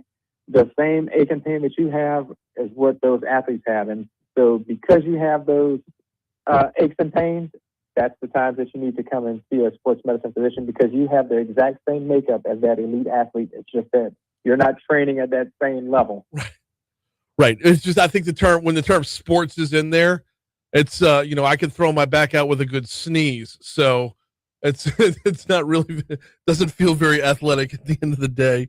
Let's talk a little bit about injury prevention. That's a big part of what you do. And I think this is going to go back to the nutrition end of what you do, and making sure, folks are right on the front end. So let's talk about prevention. What everyday habits or techniques can help people stay active and avoid injuries? So the number one thing is for folks to remain active in terms of movement. Movement is one of the key things. A lot of us sit at a desk, at a computer, and we're essentially keyboard athletes at this point. So we've got to start thinking about posture and taking time to move during the day and stretching. So there are certain stretches that you can talk with a sports medicine physician about that you can do both at the desk and remove yourself away from the desk to remain flexible and to try to prevent those injuries from occurring, as well as when you decide to become more active, especially after the holidays, when you start making those resolutions. It's a good time to see a physician and make sure that your health is there and that you can do those activities that you're planning on doing. How important is it to have like intervals throughout the day? Because I know a lot of people, they'll go to work, they'll sit down at their desk, they'll be at their desk for a good 5 hours, they'll get up for a half-hour lunch, they'll sit back down for another 4 or 5 hours, then they'll hit the gym on the way home, and that 45 minutes of the gym doesn't counter everything else throughout the day. How important is it to make sure you have regular intervals where you're just up and moving? So it's extremely important, because if you're sitting in that desk all day and you're not moving and you're not breaking up that cycle where the body is having a tendency to become more tense and in a position that it's not should normally be in, you need to break that up. And those intervals are cumulative. So if you break it up into a couple of 5-10 minute intervals throughout the day, all of that is actually cumulative in terms of movement and the ability to remain healthy. So intervals are very important throughout the day, and it doesn't have to be a long interval. Something as quick as a 2 to 5 minute walk around the office can break up a whole lot of the problems that begin with sitting for a prolonged period. We got Dr. Vincent Shaw on with us. This is Medical Monday, presented by the folks over at Our Lady of the Lake. Great partnership that we have with Our Lady of the Lake, as they have the same partnership with LSU, taking care of a number of the best athletes around, and that translates all the way down to us. Dr. Shaw, I want to revisit that part about nutrition that you mentioned. You mentioned nutrition, you mentioned meal planning. How does that play into sports medicine? So with regards to sports medicine, nutrition is very important, because if you don't adequately fuel the body with proper nutrition, then it's very hard for us to try to get you back to that state that you want to be in. Sort of a colloquial saying is, you can't out-train a bad diet. So we can't put together a house with a bad foundation. So living in Louisiana is a little bit tough, but making some right choices throughout the day makes it a lot easier for your body to heal itself. So adequate protein, carbohydrates, and the like will actually help make sure that your body is fueled up, so that if and when you have an injury, you can heal a lot faster. How does that dovetail with, the fad diets and whatnot? How does that dovetail with what we're told, if somebody wants to go after, let's just say like an Atkins or a carnivore diet, that sort of thing? How do you make sure you're still getting everything you need? So that's where we start looking at the level of activity that you have and what each of those diets entails, like the carnivore diet or the paleo diet. Those things are really sort of extreme. And the question is, are they maintainable and suitable for, your lifestyle and what you want to do? So yes, the fad diets have a place and a time, but working with a physician who's knowledgeable can make sure that you are adequately utilizing those diets and making sure that it's a complete nutritional diet that you have and it's geared for your lifestyle. The flip one right there would be all those GLP-1s that we're hearing about these days, which just curb your appetite, basically. Your body does need fuel. How does that manage with, making sure you're getting enough fuel? If you can't drive cross country if you're only putting 1 gallon of gas in the tank. This is true. So with regards to the weight loss medicines, the GLP-1s, when we work with those patients who are utilizing those for weight loss, we have to look at what their needs are, especially with protein, because you're going to cut the amount of food that you're eating. Mm-hmm. So we've got to make sure you've got enough proteins and carbohydrates, especially of the complex variety, so that you can still fuel your body, but you're just limiting the amount of calories that you're taking. And so you want high quality nutrients coming in. Got just a couple minutes left with Dr. Vincent Shaw. I asked you a little bit earlier about, when do you pull the trigger to see somebody? I kind of want to revisit that if we could, because I'm sure there are a number of people out there dealing with those everyday pains or recovering from an injury. So let's talk about the right time to make the call here as we're actually approaching the end of the year. I mean, we kind of want to start 2026 off right. Right. So again, if it's something that's been nagging you, you're out there playing pickleball and you have an injury and you're like, okay, I'm going to wait. If it's been about 2 weeks and that hasn't improved at all or significantly improved to get you back to the level you were playing before, it's time to see a sports medicine physician. If there's a limitation on what you can do with regards to activity, if before the holidays you were moving and then you started putting up decorations and all of a sudden you're having difficulty raising that arm, where it's interfering with your everyday activities, it's time to see a sports medicine physician. And then before you want to engage in any significant amount of lifestyle change, like you want to start exercising and getting out there and getting ready to run your first marathon, 5K, participate in a new exercise regimen, if you've got any injuries or complaints, you want to get evaluated prior to starting out with your physician, and especially if it's muscular or there's a question about your health habits, getting with a sports medicine physician. Last one before we get you out of here, and that is, how can folks get a hold of you if they need to? So with regards to getting a hold of me, if you go or anybody on the sports medicine team. Anybody on the sports medicine team, if you just refer to the FMOL website at Our Lady of the Lake, you can find us easily by searching out sports medicine physicians in the search bar for Our Lady of the Lake physicians. He is Dr. Vincent Shaw from Our Lady of the Lake. We appreciate a couple minutes this morning. Thank you. We're at 728 at Talk 107.3 FM, WBRP. Of course, that conversation with Dr. Shaw was pre-recorded. We were not live right there. I always like to disclose that when it's when we're not live. But I do appreciate our partnership with Our Lady of the Lake. We will be continuing the Medical Monday through 2026. Coming up after our news, traffic and weather, Louisiana Association of Business and Industry. Their president and CEO, Will Green, going to join us. We talk about their upcoming annual meeting, which is going to be awesome because it always is, but probably even more so this year as the state is showing results of the hard work being done in the legislature that is, guided a little bit by the folks at Lobby. Looking forward to that conversation with Will Green coming up in just a little bit. Before we hit news, traffic, and weather, though, do need to remind you about the folks over at Landmark Bank. LandmarkBankLA.com is the website, LandmarkBankLA.com.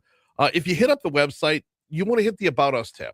And when you hit the About Us tab, hit the locations and hours. Why? Because Landmark Bank is a community bank or a collection of community banks.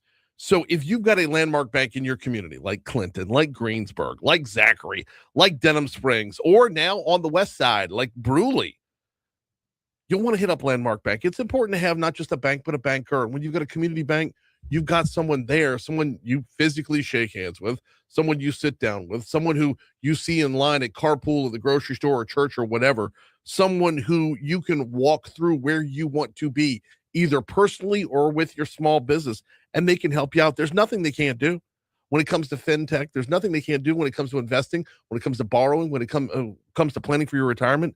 They've got you covered. Difference is you don't just have a bank. You have a banker. LandmarkBankLA.com.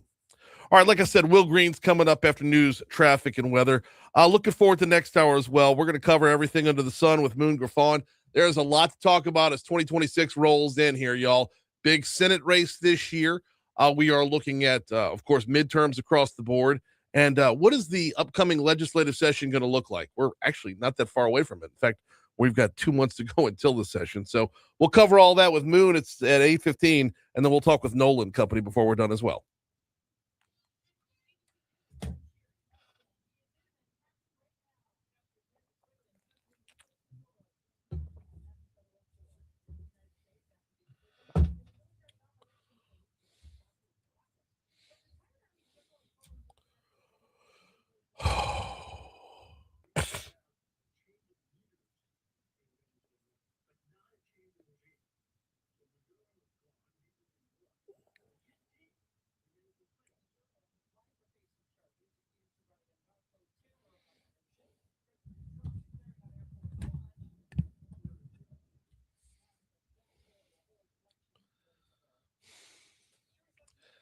ABC just played a 3-word pull quote. Like, shame on them. I like our partnership with ABC a lot better than I liked our old partnership with CBS, to be sure. But in this day and age, and I know the bottom of the hour news break is 1 minute long and you got to keep shit tight. But in this world of complete distrust of the media, a 3-word quote is going to be assumed to be taken out of context.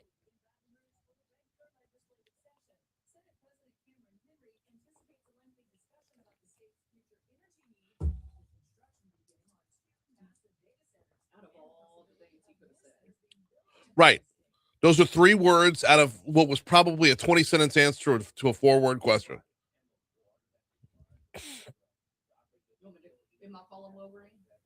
He calls us. I'll give you his number in case he doesn't. I will text you his number. You save it because this is every Monday.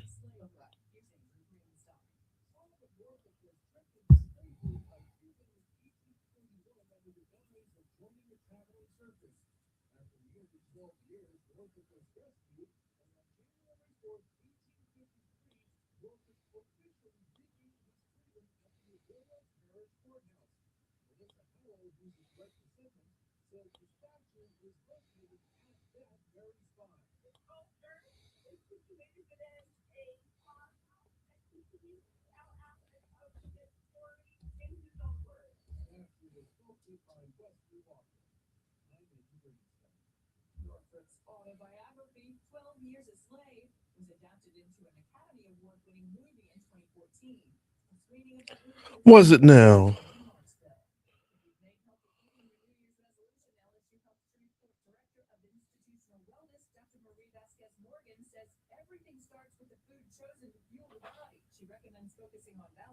Top 107.3 Wolverine and lots of fruits and vegetables. Good morning.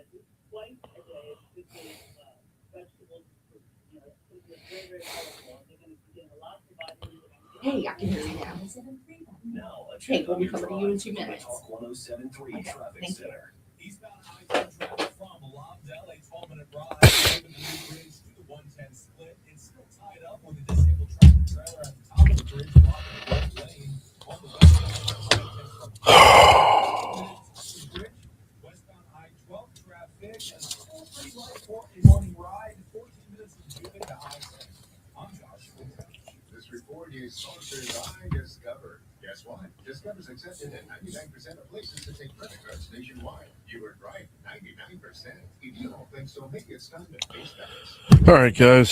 Sorry, just prepping for the next segment a little bit. This report comes to you from the Talk 107.3 Traffic Center.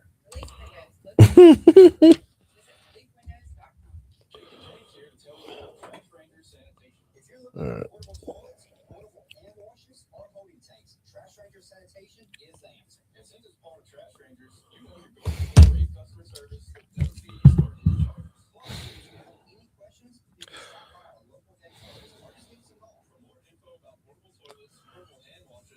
Hey, y'all remember that explosion and spill in Roseland last year that I spent a lot of time on? And Tangipahoa River and all that? Man, it looks like that story's going to come back. I was sent like 97 pages worth of background material on findings from the EPA. Oh, God. I'm not looking forward to reading all this crap. If I need a photo of Paul Perez, obviously I'm going to give them a credit on the website. Yeah.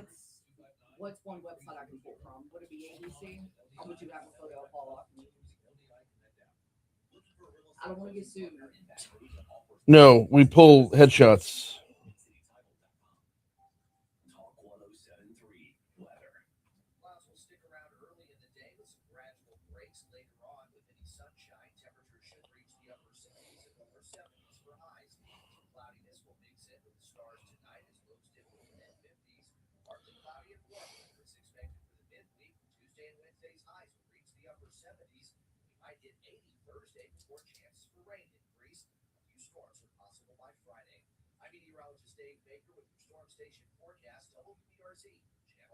Where common sense goes to thrive and political correctness takes a nap. Talk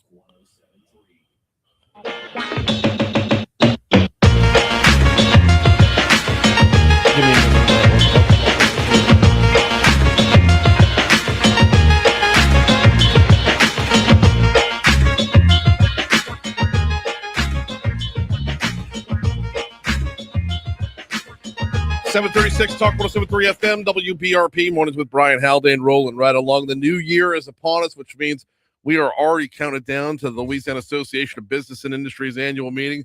Joining us now to kind of give us the preview here, we got Will Green, President and CEO of LABI, on with us. How are you? Brian, good morning, man. I'm doing great. Hope you and your family had an amazing Christmas and a happy New Year. It absolutely was. I hope it was for you as well. Yeah, man, great. Just a relaxing couple of weeks, man, and ready to get going here in 2026. Is it just me, Will, or is there there's more bubbling excitement right now than there has been in the past? And I think it's because we're finally starting to see results of work. Like, we're not just treading water here. We're moving forward. Yeah, look, we've talked about it, right? I mean, we introduced the idea, I think the theme a little bit. We teased it a little bit a few weeks ago on your show. And, you know, one of the things that we've talked about a lot on your show is that our strategic plan, LA-driven, new legislative leadership, all elected really to change the dynamic of the status quo here in Louisiana of being last in most of the rankings that matter. And in just 2 short years, we've seen progress, right? I mean, you can feel it, you can touch it, you can see it. You know, our education progress has moved from the 40s to the 30s. Our criminal justice efforts on accountability and transparency, but also on reentry has made significant, I think, strides.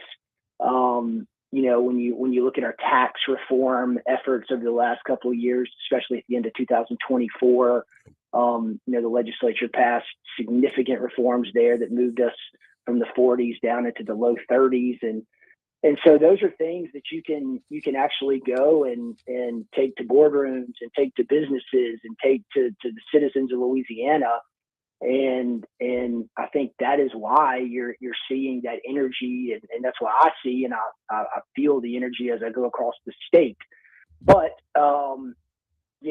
like we are sometimes inclined to do, we kind of want to celebrate and we don't want to keep going, because if you look at states like Texas, Arkansas, Mississippi, Florida, Georgia, the states that we're constantly competing with, I mean, they're not just standing still. Their efforts are underway as well. And so we've got to continue to champion progress that's drawing companies to Louisiana.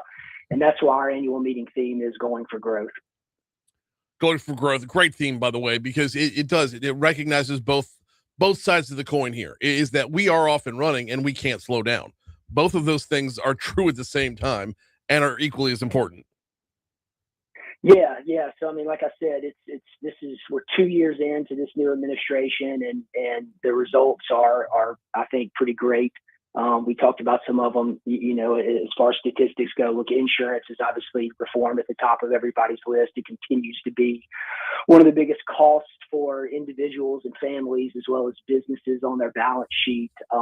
But we did come in last year and pass some significant reforms to make us look a lot more like our neighboring states, which will hopefully attract more insurance carriers to the market. We've still got some work left to do. But again, that's why we want to maintain our foot on the pedal. We want to take advantage of this moment, take advantage of this energy. We want to gather as many thought leaders in one place as we can to equip business community with the insight, strategy, and inspiration needed to keep Louisiana on this growth trajectory. And that is a big reason for our annual meeting in February. All right. And you got the speakers to do it. Let's talk a little bit about the speakers that are going to be there, because, I mean, this is the big draw, as it were. Start off with the morning panel. Who are you bringing in? Yeah, so the morning panel, it'll be at 9:30. We got Jonathan Martin coming in, and Jonathan Martin hopefully is a name that's familiar to a lot of your listeners. He is a New Orleans native. He splits time between New Orleans, I believe, and D.C., but he's the politics bureau chief and senior political columnist for Politico. He is an incredibly talented speaker, incredibly smart political mind, and as you know, Brian, next year is an election year. We are going to be looking at trying to keep a strong delegation up in D.C., but also a strong place nationally as well. And so he's going to come in and talk about, how we can continue to, in Louisiana, to see ourselves really influenced on the state and national level, but also sort of paint the picture of what the term's going to look like over the next couple of years. And there's no better person to offer that perspective and that insight and that historical context than Jonathan Martin. I'm looking forward to that. I'm gonna have to get my equipment broken down quick to get in there, but I'm definitely looking forward to that, because the historical context is borderline unprecedented where we're at right now, Will, because to have the level of alignment, and we've been hearing that word a lot lately, but to have that level of alignment from our state legislature to our governor, from our governor to our representation in DC, from our representation in DC up to the White House, we've got, the term used a lot recently has been punching out of our weight class. I don't know if historically there's a comp for that. We're making history. Yeah, we look for a state of our size to have not only the Speaker of the House, but the Majority Leader, and then you go over to the other side with Senator Cassidy being the chairman of one of the most influential committees in the Senate. Congresswoman Letlow, she's been in the House now for in terms of House members, a relatively short term. I think she's in her third term now. But, she is a member of the Appropriations Committee, the very, very powerful, influential Appropriations Committee. Senator Kennedy, look, he's a rock star, right? He as entertaining as he is also very smart and very talented as a political player up in D.C. And so we just have a tremendous delegation up in D.C. And I think Jonathan Martin's going to help paint the picture of why that matters and what that could look like moving forward. And I've heard him speak several times. He is entertaining. He's funny. He brings some levity. And so, that's important too. I've heard a lot of smart political speakers, but they really can't translate that into an audience. And so he does a good job.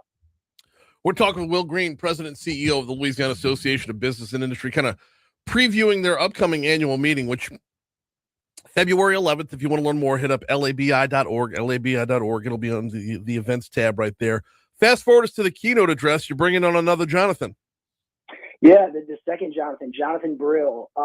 Jonathan Brill has been ranked as the #1 futurist in the world by Forbes, and he's been called the world's leading transformational architect by Harvard Business Review.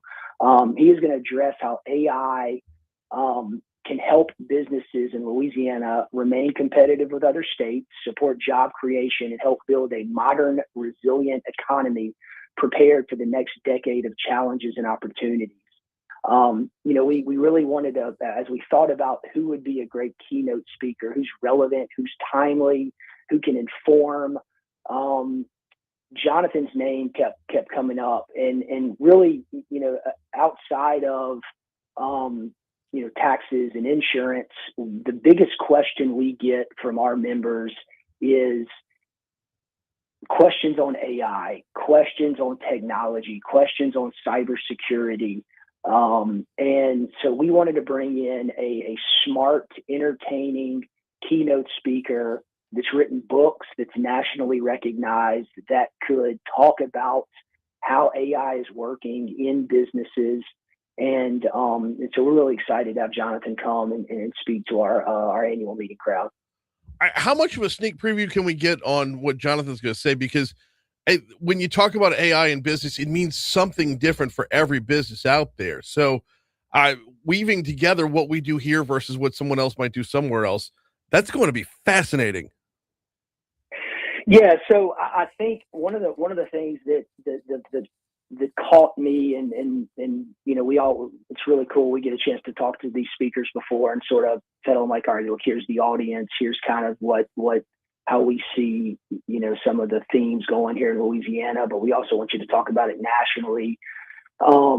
We want everybody to leave that room understanding or really thinking about how to drive change instead of being blindsided by it.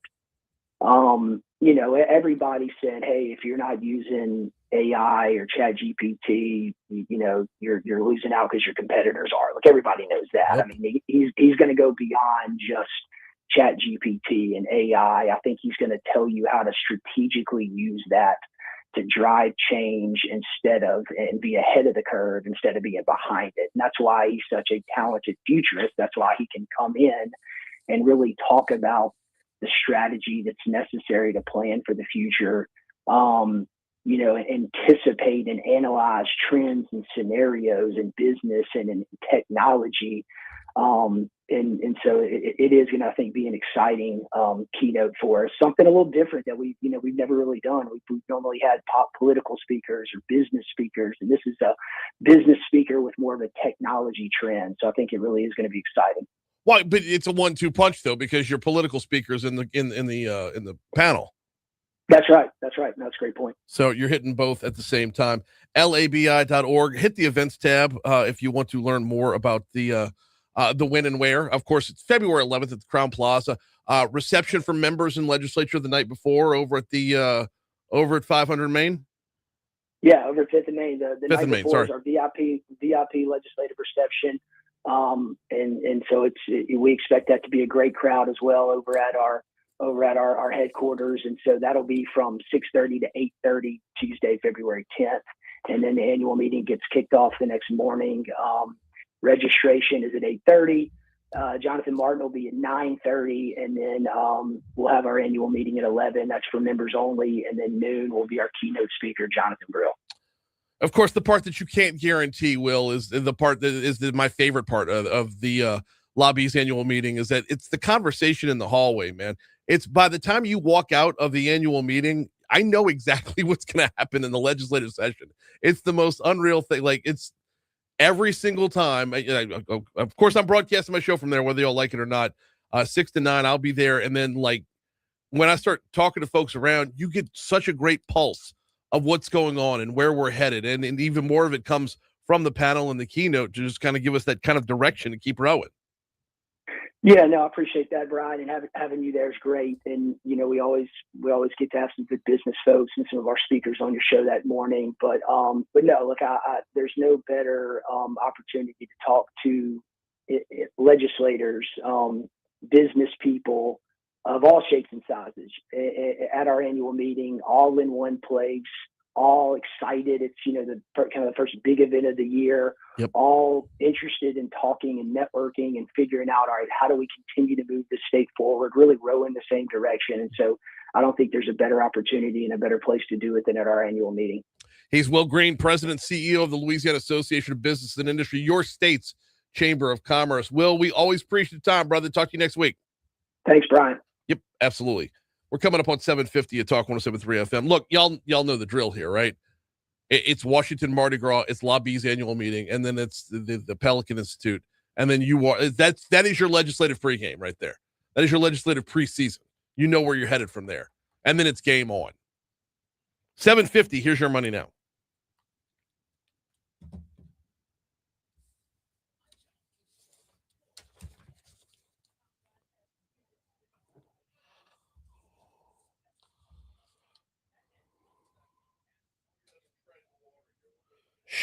I wanted to go back and talk about Blight, but considering the discussion we had, we have to talk about the next session. Balls! No, I get the 8:55 segment.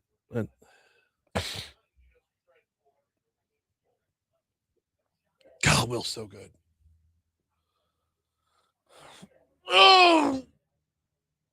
Me and Stephen Wagasback had a very special rapport that I was worried. And Wags has been gone for 3 years now, 2.5, 3 years now. But like I was worried I would never be able to pick it up on that level with Will, and yet here we are.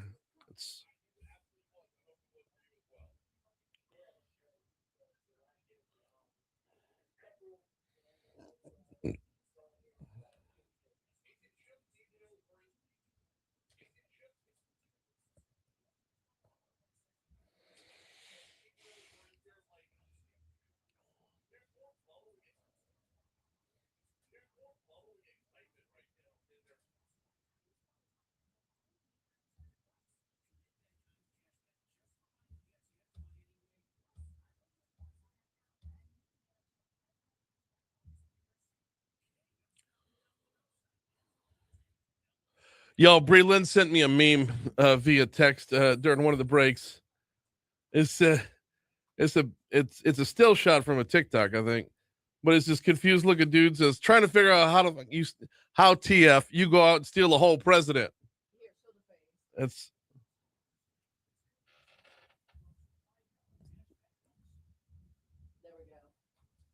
It's a man, yeah. Gotcha. all right. So there's a bit to be had there. Like, who planned this operation? Benjamin Franklin Gates? That's Nicolas Cage's character in National Treasure. Yeah.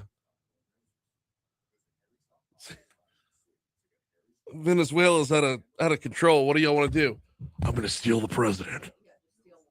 We're going to steal the president.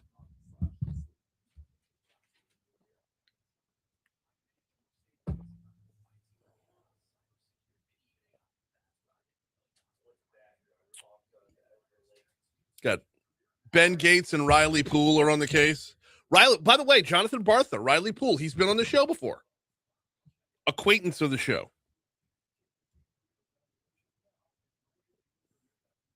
Justin Bartha, not Jonathan Bartha. I got Jonathan's on the brain from the last segment. Justin Bartha.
7:55, Talk 107.3 FM, WBRP, mornings with Brian Haldane, rolling right along. We're on January 5th. We're in a weird spot right now. Because technically 12th night's tomorrow, right? The actual Epiphany, January 6th, 12th night, we roll into the Mardi Gras season, but we celebrated the Feast of the Epiphany at church yesterday. So are we allowed to have king cake today? That's what I was about to say. All right, yeah. Time for king cake. We're like in a king cake limbo here, though. And technically, tomorrow is the day most people, I say most people, you're supposed to take down your tree tomorrow and leave it up for the 12 days of Christmas. But a lot of people take it down day after. I understand that because a lot of people don't observe the actual Christmas calendar. Right. Up until Christmas Day is Advent, not Christmas. So, but tomorrow is the official 12th night. So, thus commences the Mardi Gras season. And it's going to be a short Mardi Gras season this year. February 17th, I believe, is Fat Tuesday. I think so. It's early. So that means you can't waste time getting king cake. That means you need to swing by Mathern's. Downtown on 3rd Street, Nicholson Gateway Shopping Center, directly across the street from Tiger Stadium, or Highland Road, just west of Kenilworth in the OG location. All three stocked up with king cakes. They are ready to attack this Mardi Gras season. Y'all, be the first in your office. I tell you what, even if today is a little bit taboo, be the first in your office. Bring it in. Bring it in. Swing by. If you're popping out for lunch, hit that little afternoon sweet treat right there. Come back from lunch. Everybody's like looking for the energy to make it through their first day back in the office after an extended Christmas break. Hit them up with a little king cake. Swing by Mathern's, downtown on 3rd, Nicholson Gateway Shopping Center on campus, or just west of Kenilworth on Highland. It's Mathern's. We're talking about pre-gaming for the legislative session, or, preseason for the legislative session as we're getting ready for what's coming up in March. You heard the story in our news from our news partners, the Louisiana Radio Network. Senate President Cameron Henry is getting ready for a lengthy discussion about the state's future energy needs, with construction beginning on 2 massive data centers and the possibility of more being built within the Bayou State. Cut 4. What's that going to cost us as it relates to the power that's required and the water that's required to operate those facilities, and who has to pay for that in the long run? The water's a big question for me. The power, I think you can hammer all that out and create whatever you need to create. And write the deal to where those using the power pay for the power, for sure. But the water end of this is one that, look, I understand water works in a cycle, and that which gets used gets evaporated, sent back up in the air and back down to the ground, but you're displacing a lot of it. That's the hard part, is the displacement. I'm curious to see where those conversations go and how much, look, y'all know I've been on this Chicken Little kick lately because of carbon sequestration. I don't want to see the same for data centers. That's one of the many topics going to be covered in the upcoming legislative session. Budget cuts are not going to be a problem. We've got stronger than expected tax collections, could result in a nearly $300 million surplus when the current fiscal year ends on June 30th. Senate President Henry says he's not looking to go on a spending spree. Instead, the legislature should practice a little fiscal restraint here. A lot of folks want raises and things like that. We're going to have to hold the line on that so that everyone can get a raise, like all the taxpayers. I think that's a legitimate goal for us to have. It's tough to map out raises when everything's based off of sales tax, because you can't base your earnings until you've got what's already spent. And that's going to vary from, projection to projection. That's that the revenue estimating conference's job is impossible. Look for more in terms of auto insurance reform. Lawmakers, made a lot of headway last year. That should pick up again this year. Cut 6. Let those laws come on the books, get the insurance companies comfortable with them, ratepayers comfortable with them, and then maybe we can look at it again in the future. So I don't know how much more we're going to do as it relates to auto insurance. There will be a few, though. Session starts on March 9th. Hour 3 is next.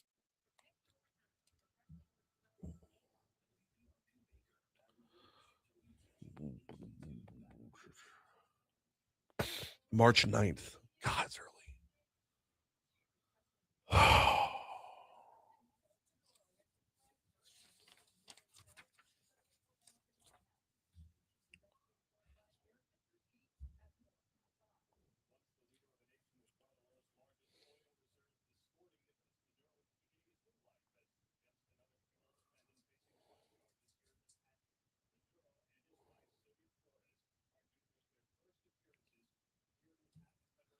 What does she do?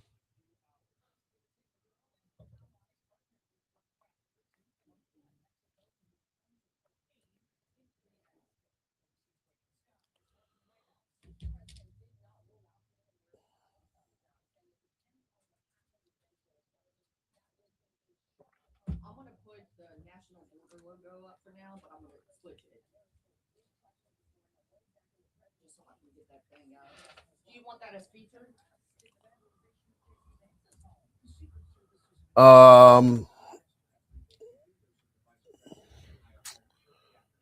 Yeah, I don't know. Kind of want Will Green featured. Okay. We can have both of them.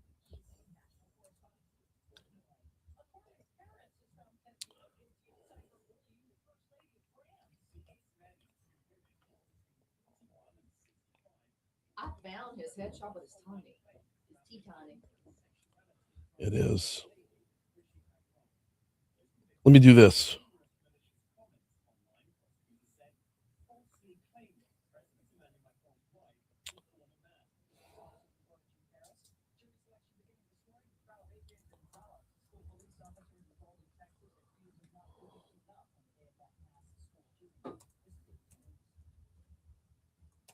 Bloomberg Money Minute. Oil companies are on the rise after President Trump pledged to revive Venezuela's energy sector. Chevron is the only American oil major currently operating in the nation, and shares are soaring. However, the company said it is premature to speculate about future business activity. ConocoPhillips and Exxon are also gaining. Overall, S&P futures are heading for a higher open, lifted by tech shares. Traders are looking ahead to the December jobs report this Friday. Economists estimate 59,000 were added to payrolls last month, which would have one of the weakest years for employment growth since 2009. And middle-class consumers are shining. All right. I'm hitting up the RNC for a headshot.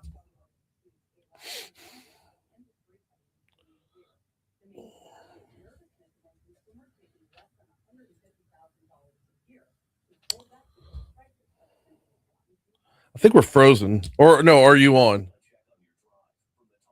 Is your camera on? No, my camera's not on. Let me start. You're not frozen All now. right. Do I need to be on? I'm about to put me on for this day in history.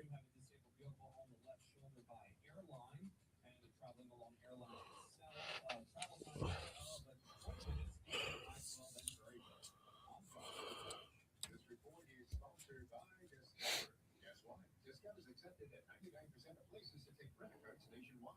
You were right, 99%. If you don't think so, maybe it's time to face balance. In the past, based on the February 2024 Nielsen report, learn more at discover.com/credit card. This report comes to you. What's the word when something like bothers you, but it's like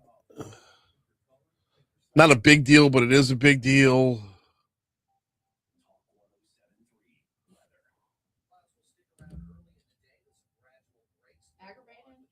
No.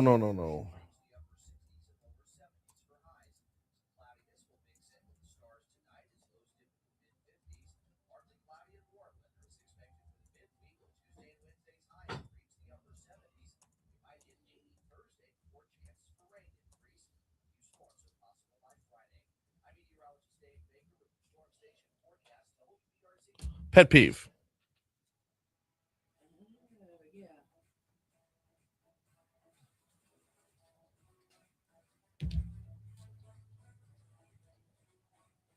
God, ChatGPT is way too convenient.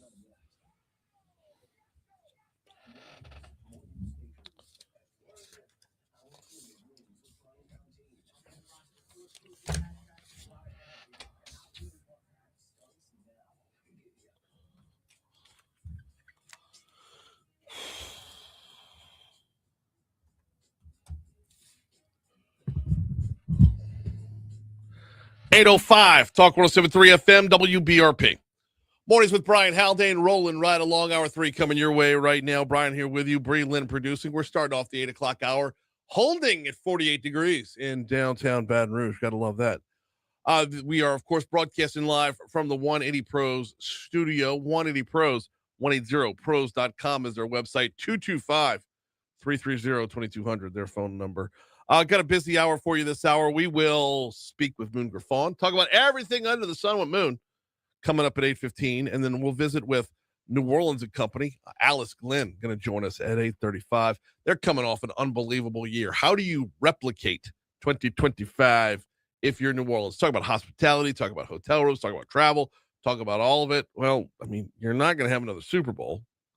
So where do you go from there? Looking forward to that conversation. Right now, though, time for This Day in History. Let's roll. There aren't many times when going backwards actually moves us forward, but this is one of those times.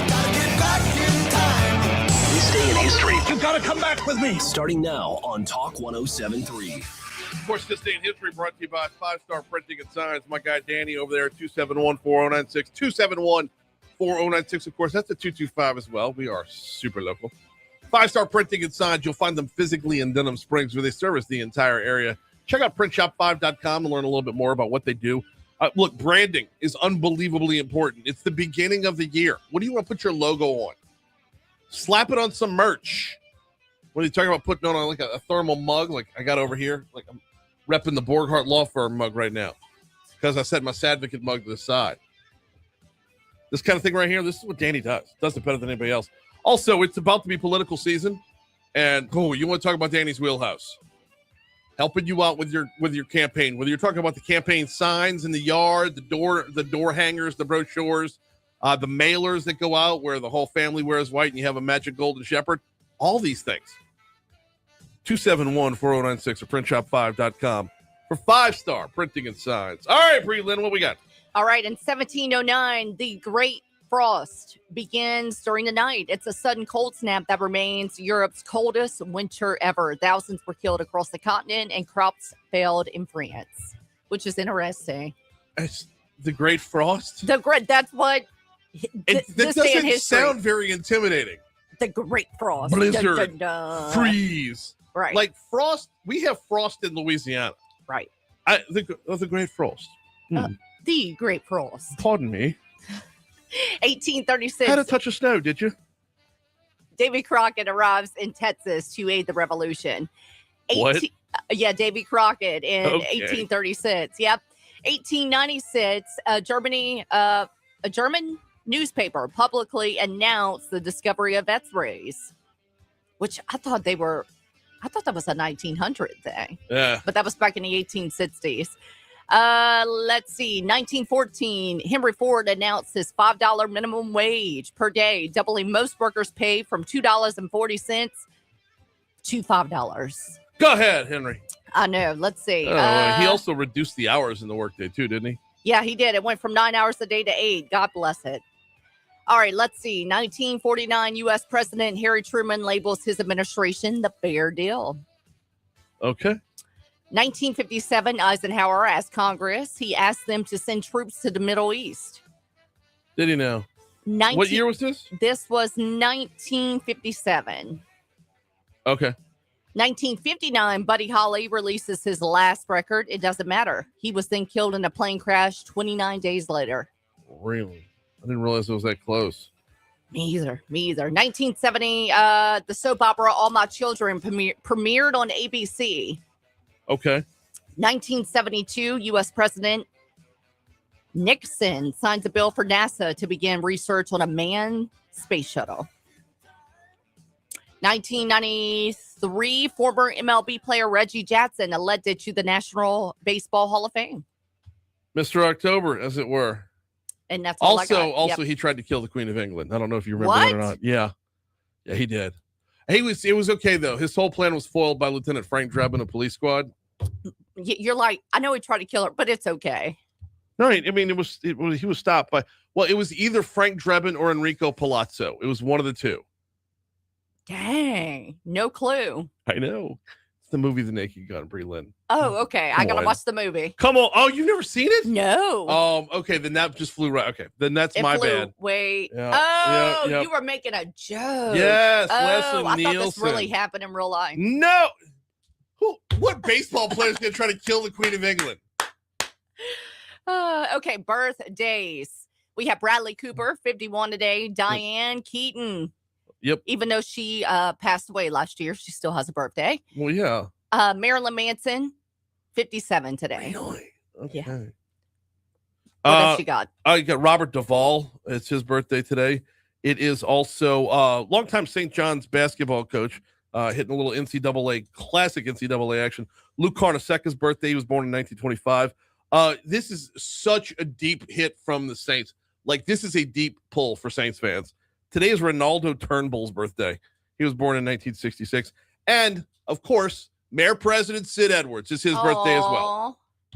All right. Notable deaths. Jerry Van Dyke, known for Coach, My Mother, the Car. Yeah. He passed away today. Let's see what else I got. I don't really have anything else. I mean, Kevin Coolidge, 30th President of the United States. Rogers Hornsby, baseball player. Rogers Hornsby died on this day in 1963. That was the only other one that I had. George Carver. I'm sorry. Excuse me. George Carver passed away in 1943. National Day today. National. Oh, now we both missed a big one. What? This day in 1988, Pistol Pete Maravich died. Come on. Yeah. How did I miss that? I don't know. Today is the National Bird Day, which little known fact. Bird Day? Bird. My nickname is Bird. Your nickname is Bird? Yeah, seriously. Because I used to run around the yard. Okay. Like an ADD kid. Yeah. And my mom's like, oh, look, my bird. And it stuck. It still sticks. Okay. National Bird Day. I was Brian. able to shake my nickname from when I was a kid. And what was it? No. We not going there? It Okay. has since been shaken. It is gone. I stick with Brain these days. Brain. Yep. We are due up for our first break. It's 812 Talk 107.3 FM WBRP. When we come back, we will visit with Moon Griffon next.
Hey, Moon, good morning.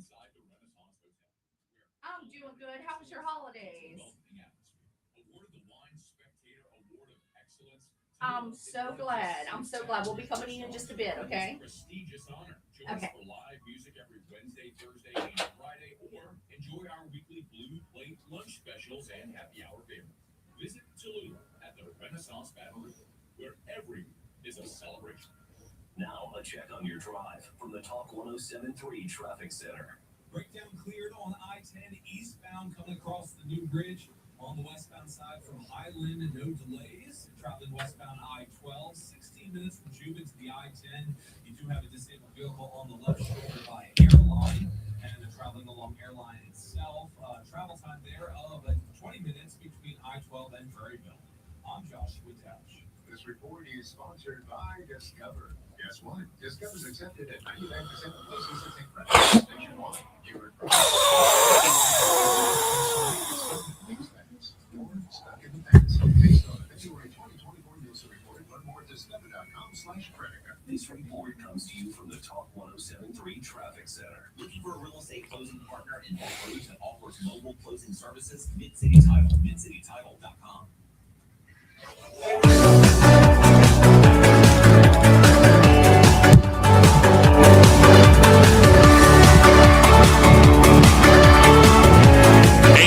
Talk 107.3 FM, WBRP, mornings with Brian Haldane, rolling right along.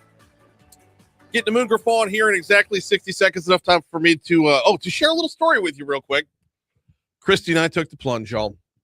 So we live in Sherwood Forest. If you live in Sherwood, if you live in Broadmoor, if you live in Tara, if you live in any of the older subdivisions in Baton Rouge, you know your house can get very dated very quickly. We went in. We called David Duvall at One Bath and Closets. We got our master bathroom renovated. I just posted some pictures up on my personal Facebook page. Could not be happier with the results, y'all. When you've got a 1964 house with a 2026 bathroom, amazing.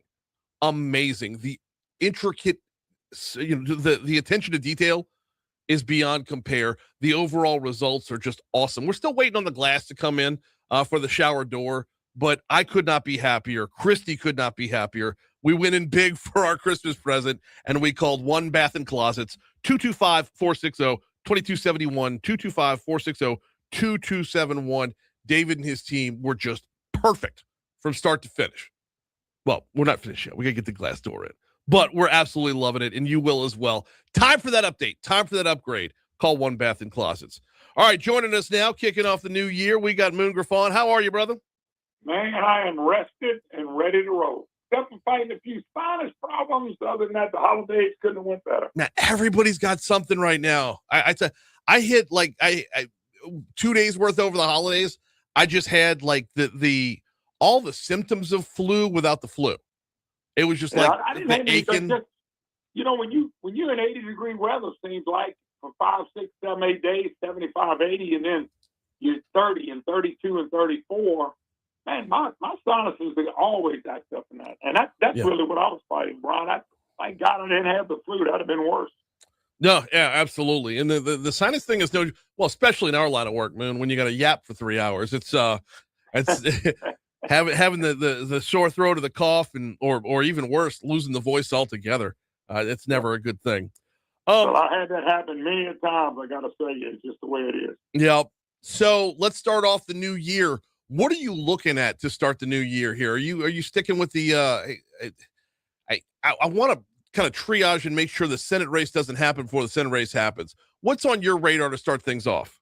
Well, I just tell you real quick about the program. The governor called and they want to come on today and they're going to talk about all the good things that have happened in the last 2 years. I told them, come on, we need some good news, some things to look forward to. The elections will be a big deal, but I'm still waiting on the Supreme Court to tell us if we're going to have elections in new districts. So Paul Hurst will join me at 9:30, and I think he's going to tell you that if it doesn't happen by mid-January, then nothing's going to happen, and we're going to keep the Cleo Field system. It's going to run through. You're going to have to do this again in 2028. That was always my biggest fear, Ron. But I made a prediction. I thought that's probably what's going to happen, and I'm sticking by that because the court. And look, I'm not a Supreme Court justice. I don't understand the whole process, but it seems like this case should have been done and over with already. And it hadn't been, and yet that can affect the way our election goes. I mean, yeah. I just know that district, and I'll say it again, and the Republicans and the governor, that's all on them. This district should have never, ever, ever been drawn. And since we drew it, we stuck with it. And I got a bad feeling we're going to be stuck with it for 2 more years. See, I hope I'm wrong. I hope you're wrong, too, because if you're not wrong, let me take it a step further. If we fast forward to 2028 and we still have the Cleo Fields district on the books, the argument's going to very quickly become, well, there's a new census coming out in just 2 more years, so why change it with only 1 more term to go before we're going to change it again? Oh, no, I think that's 100% chance of that to happen. But once again, the district that should have never been drawn by Republicans. And let's see what they say. I still think if we lose, part of it's going to be, look, you guys have a Republican governor, Republican attorney general, Republican secretary of state, 2/3 Republican in the House and 2/3 Republican in the Senate. Y'all gave us this district. Now, what they say is, the federal judge never ordered them to do this. Never.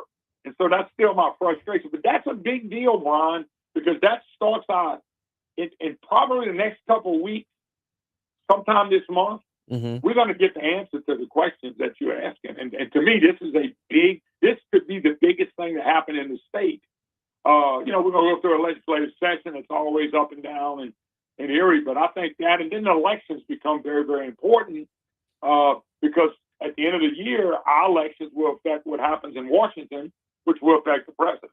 So I think that's going to be the biggest story of the year that I'm looking at. Well, because when you couple it with what's going on around the rest of the nation, I mean, you can't, especially in the House, where Republicans have what, a 5 or 6 vote lead, and now I don't think it's that big now, Brian. I think it's like 3 because remember, Green. That's where I was going. Was Marjorie Taylor Greene's bailing? Yeah. So it's hard to get to 218 right now. Yes, it absolutely is, and every seat. Every seat is just. I hate to be like all alarmist about it, but every seat counts more than it normally does because there's so little margin for error, and man, it just. Well, here's the problem you have too, Brian. Going along the line that you're saying, is that usually in the odd year after the president, whoever's not in power has a chance to take one of either the House or the Senate. Mm-hmm. And if that's the case, Trump's agenda will be dead except for executive orders. So one seat's going to make a difference. And it's a shame we got Republicans that handed the Democrats a seat. And that's what we did.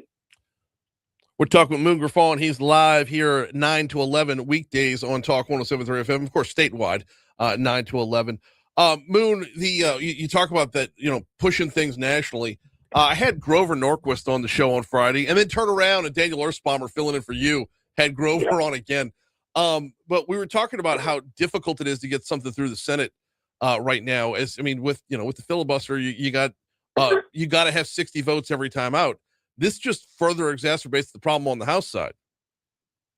No doubt about it, Brian. Me and you talk about what happens in the state of Louisiana, and it seems to be the Senate in the state of Louisiana that bottles up and screws everything up. It's no different than at the federal level. It seems to be where the problem is always, and I don't understand that. When the people in America gave you a majority, and in the state, a supermajority. In other words, they said, your agenda is what we want. Mm-hmm. Now go implement it. And that doesn't happen in the state of Louisiana, and it's not happening in Washington, D.C. either. And so that's going to be the frustrating point. By the way, I sent you a picture that you got to look at on your cell phone while you're talking to me, and you'll get an idea what my 12 days off was like. Oh, my word. Huh? Oh, my word. Those speckled trout? No, that's bass, Carl and Caney Lake. Oh my word! Okay, sorry. It looked like I'm seeing spots on the side of them. Yeah, they're all beautiful, absolutely gorgeous. They're all like as big as your torso, and you're a tall man. Yeah, they were. We caught them anywhere from 3 to about 5.5 pounds. We never caught one of them big ones, but I had to send you the picture. I thought you'd get a kick out. Oh, look at a belly on that one on the right. Good night. By the way, I'm not standing on the right. You're not talking about my belly, right? No. I'm talking about the fish on the right. I want to make sure you're not popping me that. Right? No. Well, yeah, I'm gonna make fat jokes. I'm gonna make fat jokes about somebody else, right? Well, it was 40. It was 49 degrees in the water temp. I'm sorry, the water temp was about 52 degrees. The air temp was about 48, but the wind was blowing about 15. So it was about a 40-degree day, 38, 40-degree day all day, sitting out in that cold weather. But we still caught it. A lot of fun. I just thought I'd throw that at you. All right, and now you're wondering about your sinuses. I see how things add up. Out on the water in 40-some-odd degree weather, and then you can come back and complain about your sinuses. I hear you. Well, the sinus problem started before that. I thought that would help it, but it didn't. We got Moon Griffon with us for a couple more minutes. Hey, Moon, want to bring it back around locally. I was texting back and forth with Paula Davis. She's stepping down. By the way, she says hello. She's stepping down from her seat on January 9th. I think, and I'm just going to take a guess. Paula probably has something else she wants to go do. If I had to bet, she won pretty easy last time she ran. My guess is that she's found something else to do. She's not really in leadership anymore like she was under Clay Shake's style. So my gut feeling is she's found something else she wants to go do, and she figured, if you're not in leadership, I think she was term limited after this one, if I'm correct. You're probably just getting out a little early. That's probably all it is. That 100%. So yeah, I'm looking forward to having her on coming up real soon to share everything with the world. Yeah, I'll be glad to talk about it today so y'all have something else to talk about. I ain't doing that, Brian. No. I know. So listen, it's all good, but I got Paul Hurt comes on at 9:32. The governor's going to be on, but Paul comes on, and Paul's going to talk about the redistricting case. Okay. There was something rude on the other day, and let me see if I can pull it real quick, Brian. He basically told me, and you'll get the scoop. Let me see if I can find it real quick. Let's see. It's got to happen. He talks about it maybe moving to 28th. Court has 5 days in January, 12th, 13th, 14th, 20th, and 21st to schedule for oral argument. Except for emergency ruling and the end of the term at the end of June, the Scottish hands down opinions on oral arguments and days. So if they don't do something real quick, Brian, we might be Jim. And at that point, here's my question to you. So we got closed primaries that's supposed to be in May and June for the runoff. Yeah. Okay.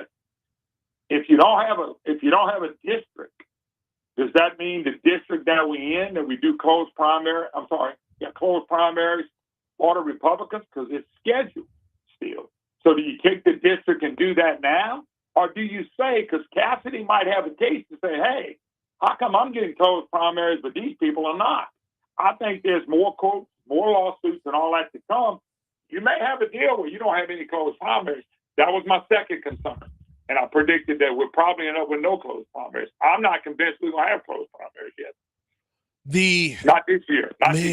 That's such a tough topic. I don't know how you sift through that because you'd have no reason not to have closed primaries when you're statewide. Yeah. There is no district that defines the Senate except the borders of the state. So there would be no reason to undo it. But at the same time, though, Senator Cassidy would have a strong case that it's not fair to only have closed primaries to single him out. Once again, I'm not arguing with you. I'm making the same case you are. Yeah. Look, I'm not a big Cassidy guy. I'm not. That don't have anything to do with it.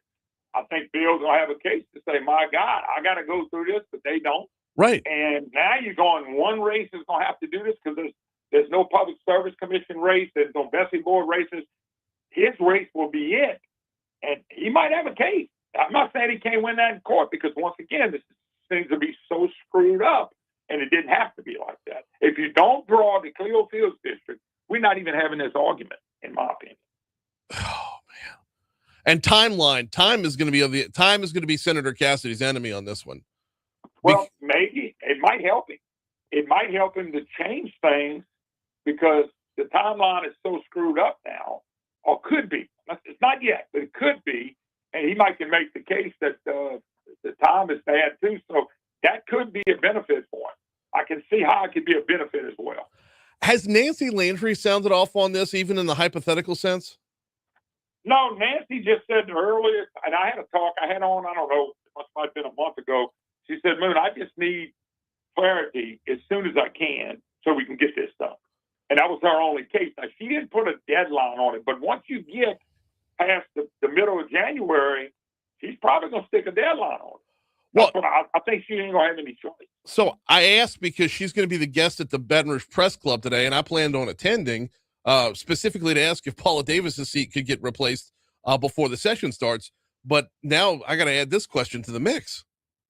Yeah, well, I think it's an important question to ask, but you can probably get her to comment on it. I mean, she might not go in deep detail, but she's got to sit back and be watching this and going, what do I do now? It's no doubt. So if you're not going to have, but my question to her, it's a good one. If they come back and they hadn't decided to change the district and we go with the same district, you can still have closed primaries, though, Brian. You see what I'm saying? Yeah. You can still do closed primaries. You just running in the district that we're currently in. And I'm thinking that's going to be the best shot for something to happen. The bad news for state of Louisiana, we keep Cleo Fields, and that's not acceptable to me. No, you're sacrificing a congressional seat in order to maintain closed primaries at that point. So, I mean, I don't. What time's the governor coming on today? I got him at 9:06. He wanted to start the year with me and tell us all the good things that was happening, and I'm open ears today. All right, right out the blocks, Governor Jeff Landry going to join Moon Griffon at 9:06. Moon, we always appreciate the time, brother. We'll talk to you soon. All right, God bless, Brian. Thank y'all. Glad to be back. Yep, glad to have you back as well. 8:30 Talk 107.3 FM WBRP. We are due to check news, traffic, weather. We'll check in with New Orleans and company next.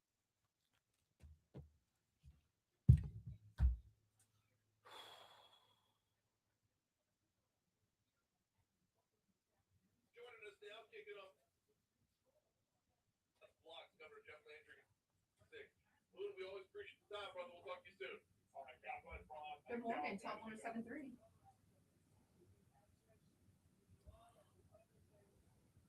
Hi, doing well.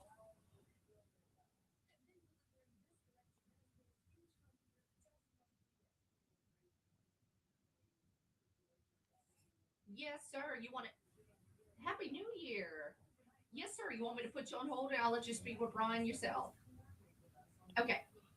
Jeff Bricknack. He just wanted to check in real fast. This is Brian. Yes. Hello. Top 107.3. Yeah, you choppy. Say hello. Hey, yes, ma'am. We'll be coming to you in about 2-ish minutes, okay? I'm doing fine. Okay. With who? Jeff Bricknack. Oh, yeah.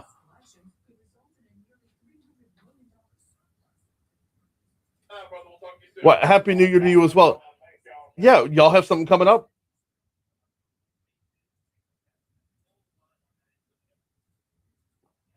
For community concerns. Yes. Okay. Do me a favor. Can you shoot me an email? All right.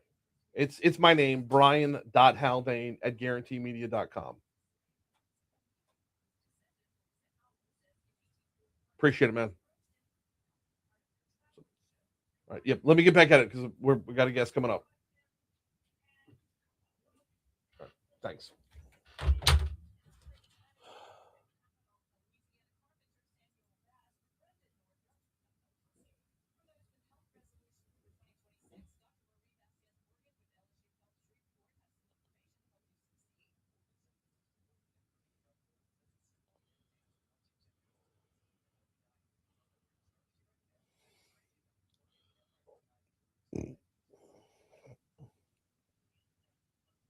Oh, Dr. Shaw is a repeat. Do I need to post him? No.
Okay.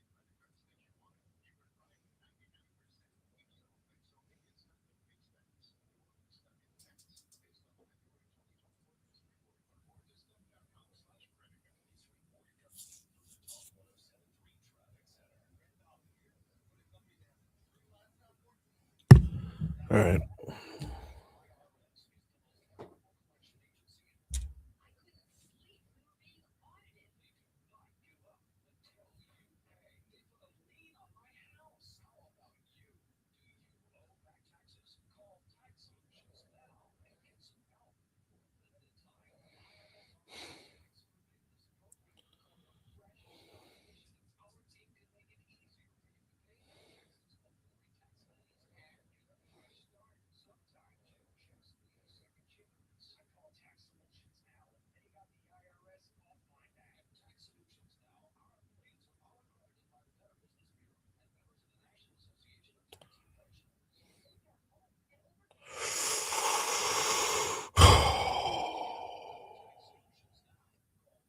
What?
Oh, we're done with that too. Okay.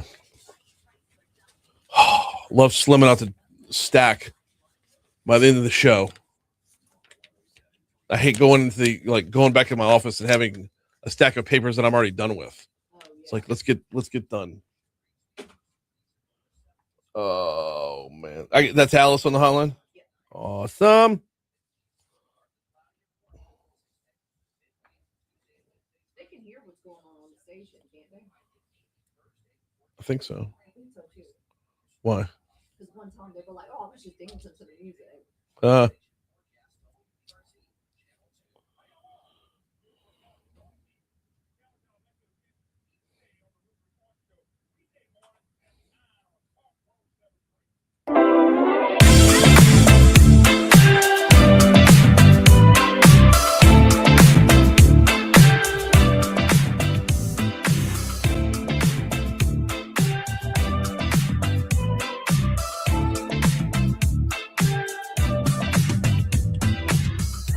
837 Talk 107.3 FM WBRP. Mornings with Brian Haldane, rolling right along. Holding at 48 degrees in downtown Baton Rouge.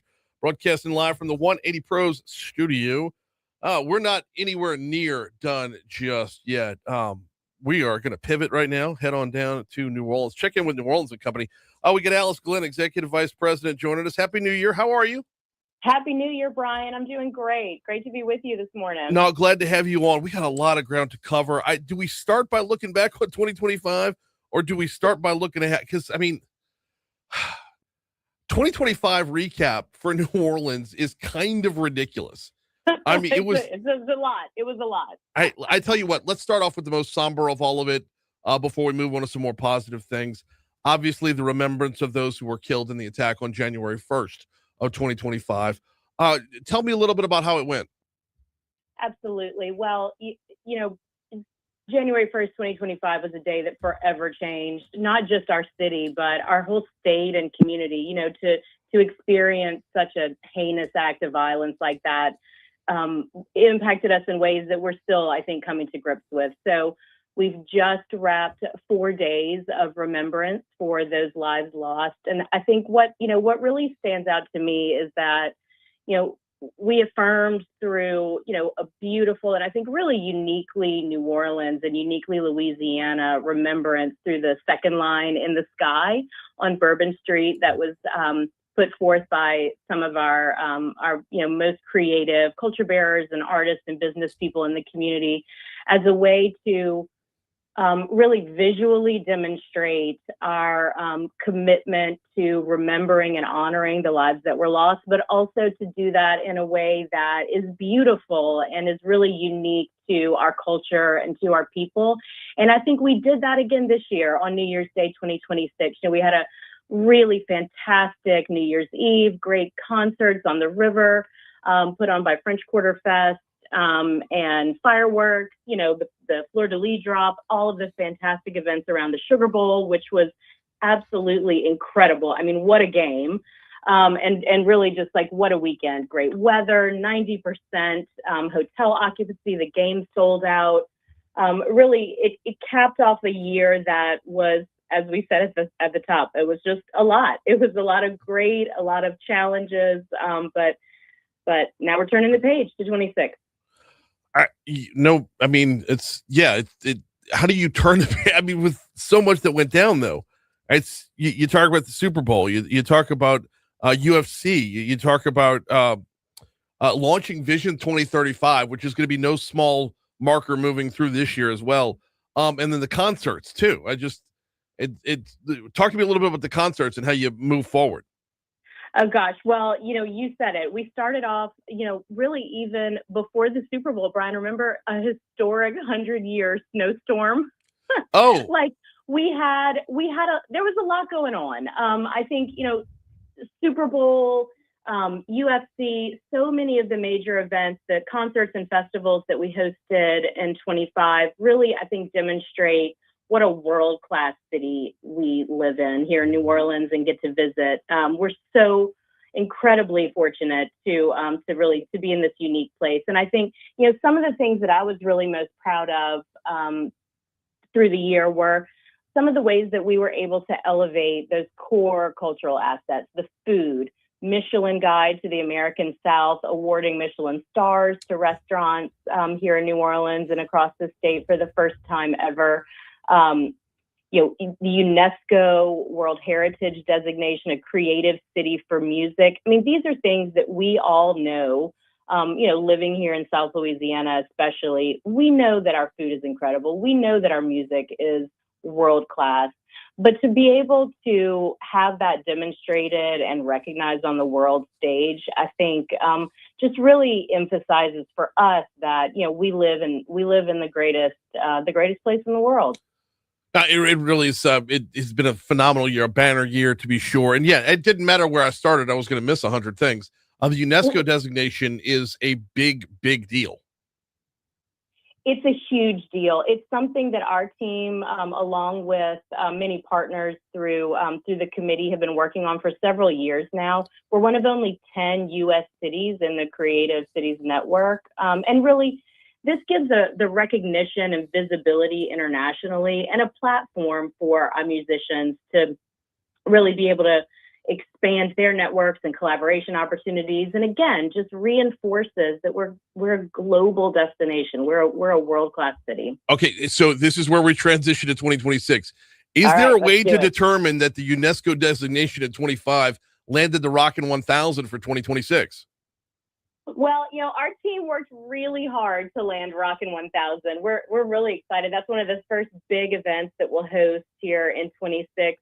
But I'll tell you, that was definitely part of the conversation. The fact that most of the other cities that they've been to across the world have been UNESCO creative cities.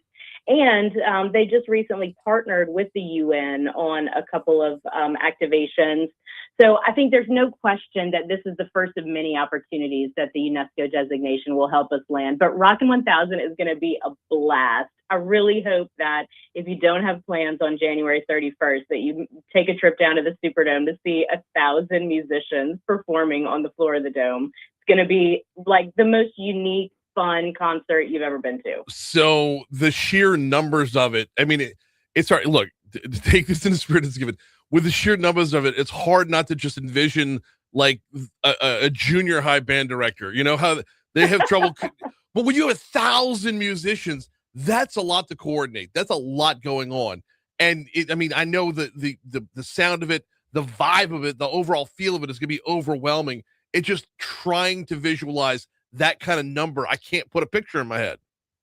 I think it's one of those things you got to see to believe. You got to experience it for yourself. I mean, it's a great curated set list of like fan favorite rock anthems that you're going to know and want to sing along to, be part of the 1,000, right? Add a couple voices. Mm-hmm. But I think, we're also going to be announcing soon some really uniquely New Orleans and Louisiana additions to the performance that I think are going to make it even more fun. It's a really cool event. And, again, an international event that we're really proud to bring to New Orleans for the first time in North America. No, there's no way New Orleans doesn't put its own touch on it. I mean, that's physically impossible for that to not happen. It's got to. Absolutely. Banana Ball's coming. Man, who's more excited about Banana Ball coming than anybody are my children. Oh, yeah. So I'll definitely be there. I know a lot of folks were there in Baton Rouge last year for one of the league games, right? The Party Animals, and I think a couple of others. So we're really excited to bring them again back to the iconic Superdome. I think it's going to be a blast. March 14th and 15th in the Dome. Savannah Bananas, Party Animals, 2 nights. Really just it's a cool thing. They don't play a lot of dome stadiums, so this will be a really, I think, unique opportunity as well to do something that not everybody has a chance to do, but we're so lucky to have the opportunity here in Louisiana. So yeah, we had the Savannah Bananas originally in Alec Box Stadium, and then we had a follow-up and we had the Party Animals this past year. So we've seen both here in Baton Rouge. My level of curiosity is like capacity here. The Superdome can hold a lot of folks. Alec Box Stadium, a lot of folks didn't get turned away. So I'm wondering just how big this can be in the Dome. And oh, by the way, as someone who grew up in the area, I miss baseball in the Superdome. I miss the old school Winn-Dixie showdown. I miss the Oakland A's coming to town, like for spring training games. That baseball in the Dome, underrated and underutilized. I couldn't agree more. And look, there's nothing like making sure it's a cool 70 degrees, no Right. matter what time of year you're there for. But it's going to be a blast. I'm really excited. I hope that some folks will take a trip over down I-10 and come celebrate the bananas with us. We got a couple minutes left with New Orleans and Company. We're talking with Alice Glenn this morning. Can I ask you about Sale 250? I have not dug in on this one. I don't know a whole lot about it. Tell me about it. Sure. Well, I think probably everyone at this point has heard that 2026 is the 250th anniversary of the founding of America. So America 250 is activating in many different ways all around the country. And New Orleans is really proud to host Sail 250. So we're the first of 5 ports who will host tall ships from around the country, around the world, and then also a number of gray hulls, we call them, big, right, naval vessels, and these historic tall ships in a really, I think, unique, historic maritime tradition that will arrive on May 28th, and they'll depart on June 1st. So during that time, you can come down to the riverfront, Waldenburg Park, all the way through the quarter.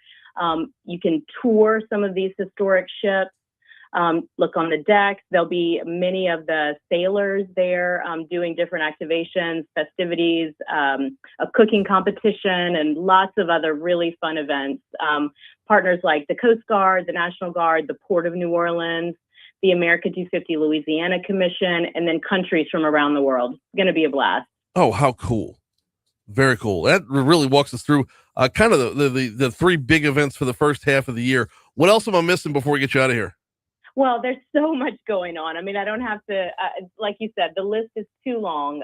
Tampa Volleyball, Music City Volleyball Championship is coming in February. Let's not forget Mardi Gras, which literally officially kicks off tomorrow. We've got a great slate, and, an early year for Mardi Gras means fantastic weather for all the parades. I could go on, but I tell you what, there's too much going on to miss. So look forward to hosting you in New Orleans soon, Brian. Okay, hang on. Before we get you out of here, you're going to be the decider on this one, Alice, okay? We had the discussion earlier in the show. Tomorrow is 12th night, but yesterday at church, we celebrated the Feast of the Epiphany. Are we allowed to eat king cake today? Oh, I think it's tomorrow, Brian. Okay. Sorry. No, it's a shortened season to begin with. But we'll hold off one more day.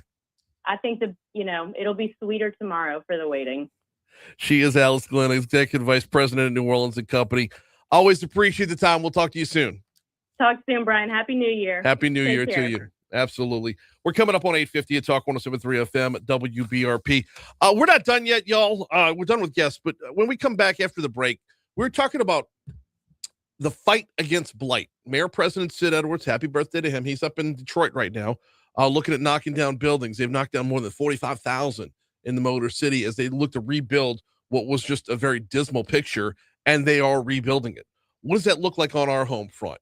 Well, I had the mayor on right before the holiday, and this was one of his big topics of conversation. We'll continue that next.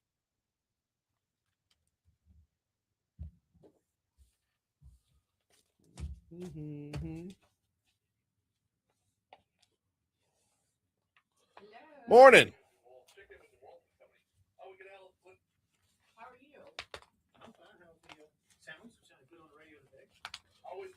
Sounded very good.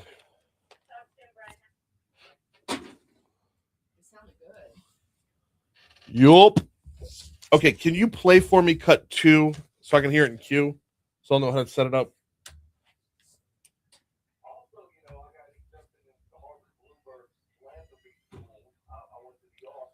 Yep, cool.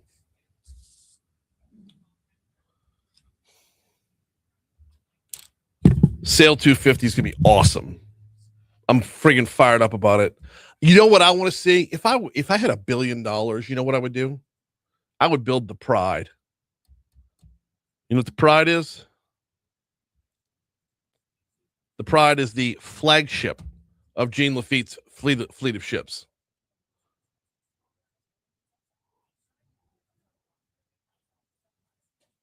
I would try. Well, I don't know how you find any kind of replica or some kind of, layout to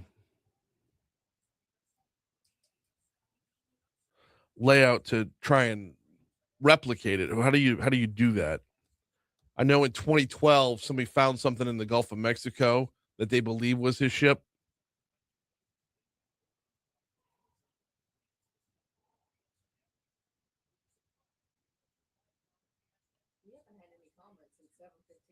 This is the second time that's happened. That happened on Friday, remember? Unless people truly just aren't commenting. If you're still watching, just comment a thumbs up, please.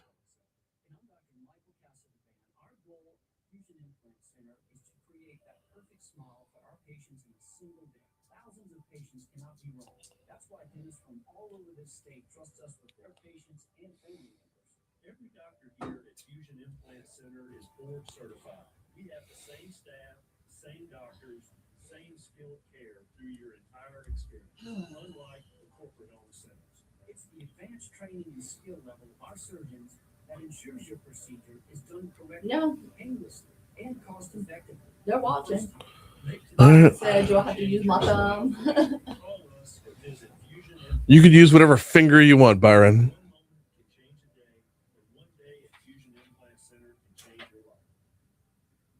Hey, Renee, thank you. Yeah, we're just making sure that our comments are frozen.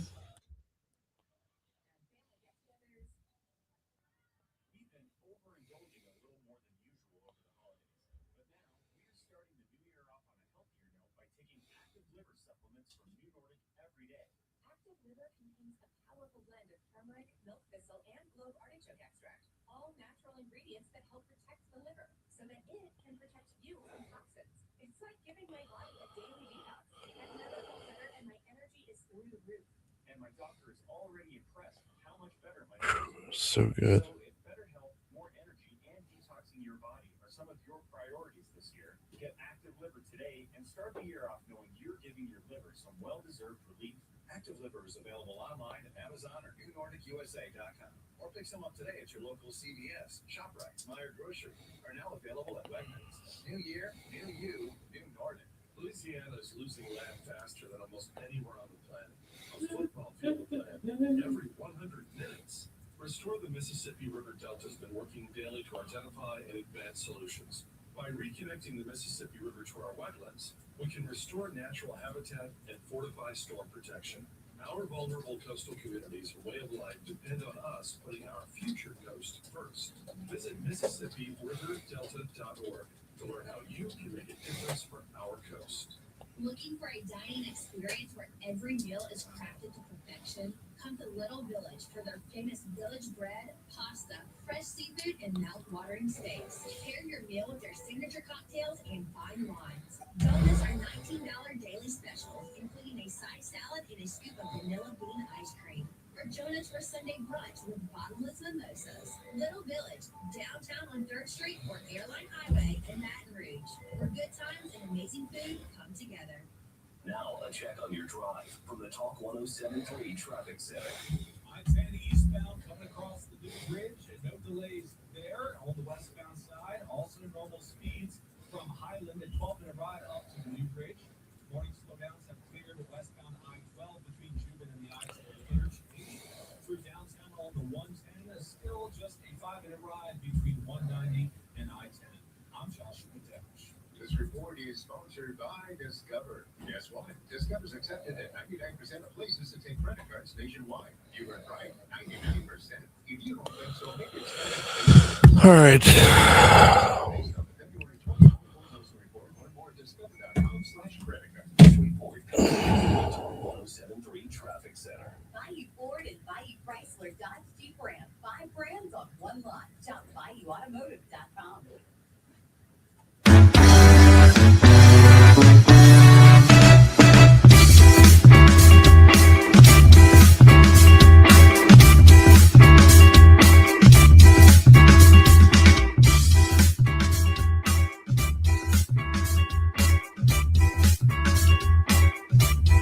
8:56, Talk 107.3 FM, WBRP, mornings with Brian Haldane, rolling right along. Man, thanks again to everybody who's hopped on the hotline today. We have had a ton of guests. Just got done talking with Alice from New Orleans and Company. We had Moon Griffon on. By the way, Governor Jeff Landry coming up 9:06, leading off Moon's show. Moon, I believe, has him for 10 minutes, going to keep him for half an hour. That's how that normally goes. So Governor Jeff Landry going to lead off at 9:06. So you're going to want to stick around for that. Will Green, President CEO of LABI at 8. We talked to him earlier in the day, talked to Dr. Vincent Shaw about sports medicine, and talking about Nicolas Maduro. We had Paul Perez on. He's the president of the National Border Patrol Council, talking about just some of the legal questions surrounding the arrest and, other ramifications of said arrest. So been a busy show. All of those interviews will be available on demand at talk1073.com once the show is over with. Hey, before we get out of here, let me remind you about Industry Makes. Let everyone else make noise. We will make everything else. Industry Makes got themselves together to be a unified voice for industry in Louisiana. How often do you see the unified voice against the industry? Those who want to talk about the plants up and down the river, those who want to talk about, not building this here, not creating jobs there, not doing this, not doing that. It gets very bifurcated, it gets very separated, and it's all behind, one unified voice creating a divide and conquer mentality. Well, a lot of industry folks in Louisiana said, not anymore. We're going to get together. They created industrymakes.org. If you want to learn more, industrymakes.org is the website. If you want to check out what they've got going on, what their message is, who they are, what they're doing, everything the world needs. We build it or we grow it right here in Louisiana. Learn more at industrymakes.org. All right, blight.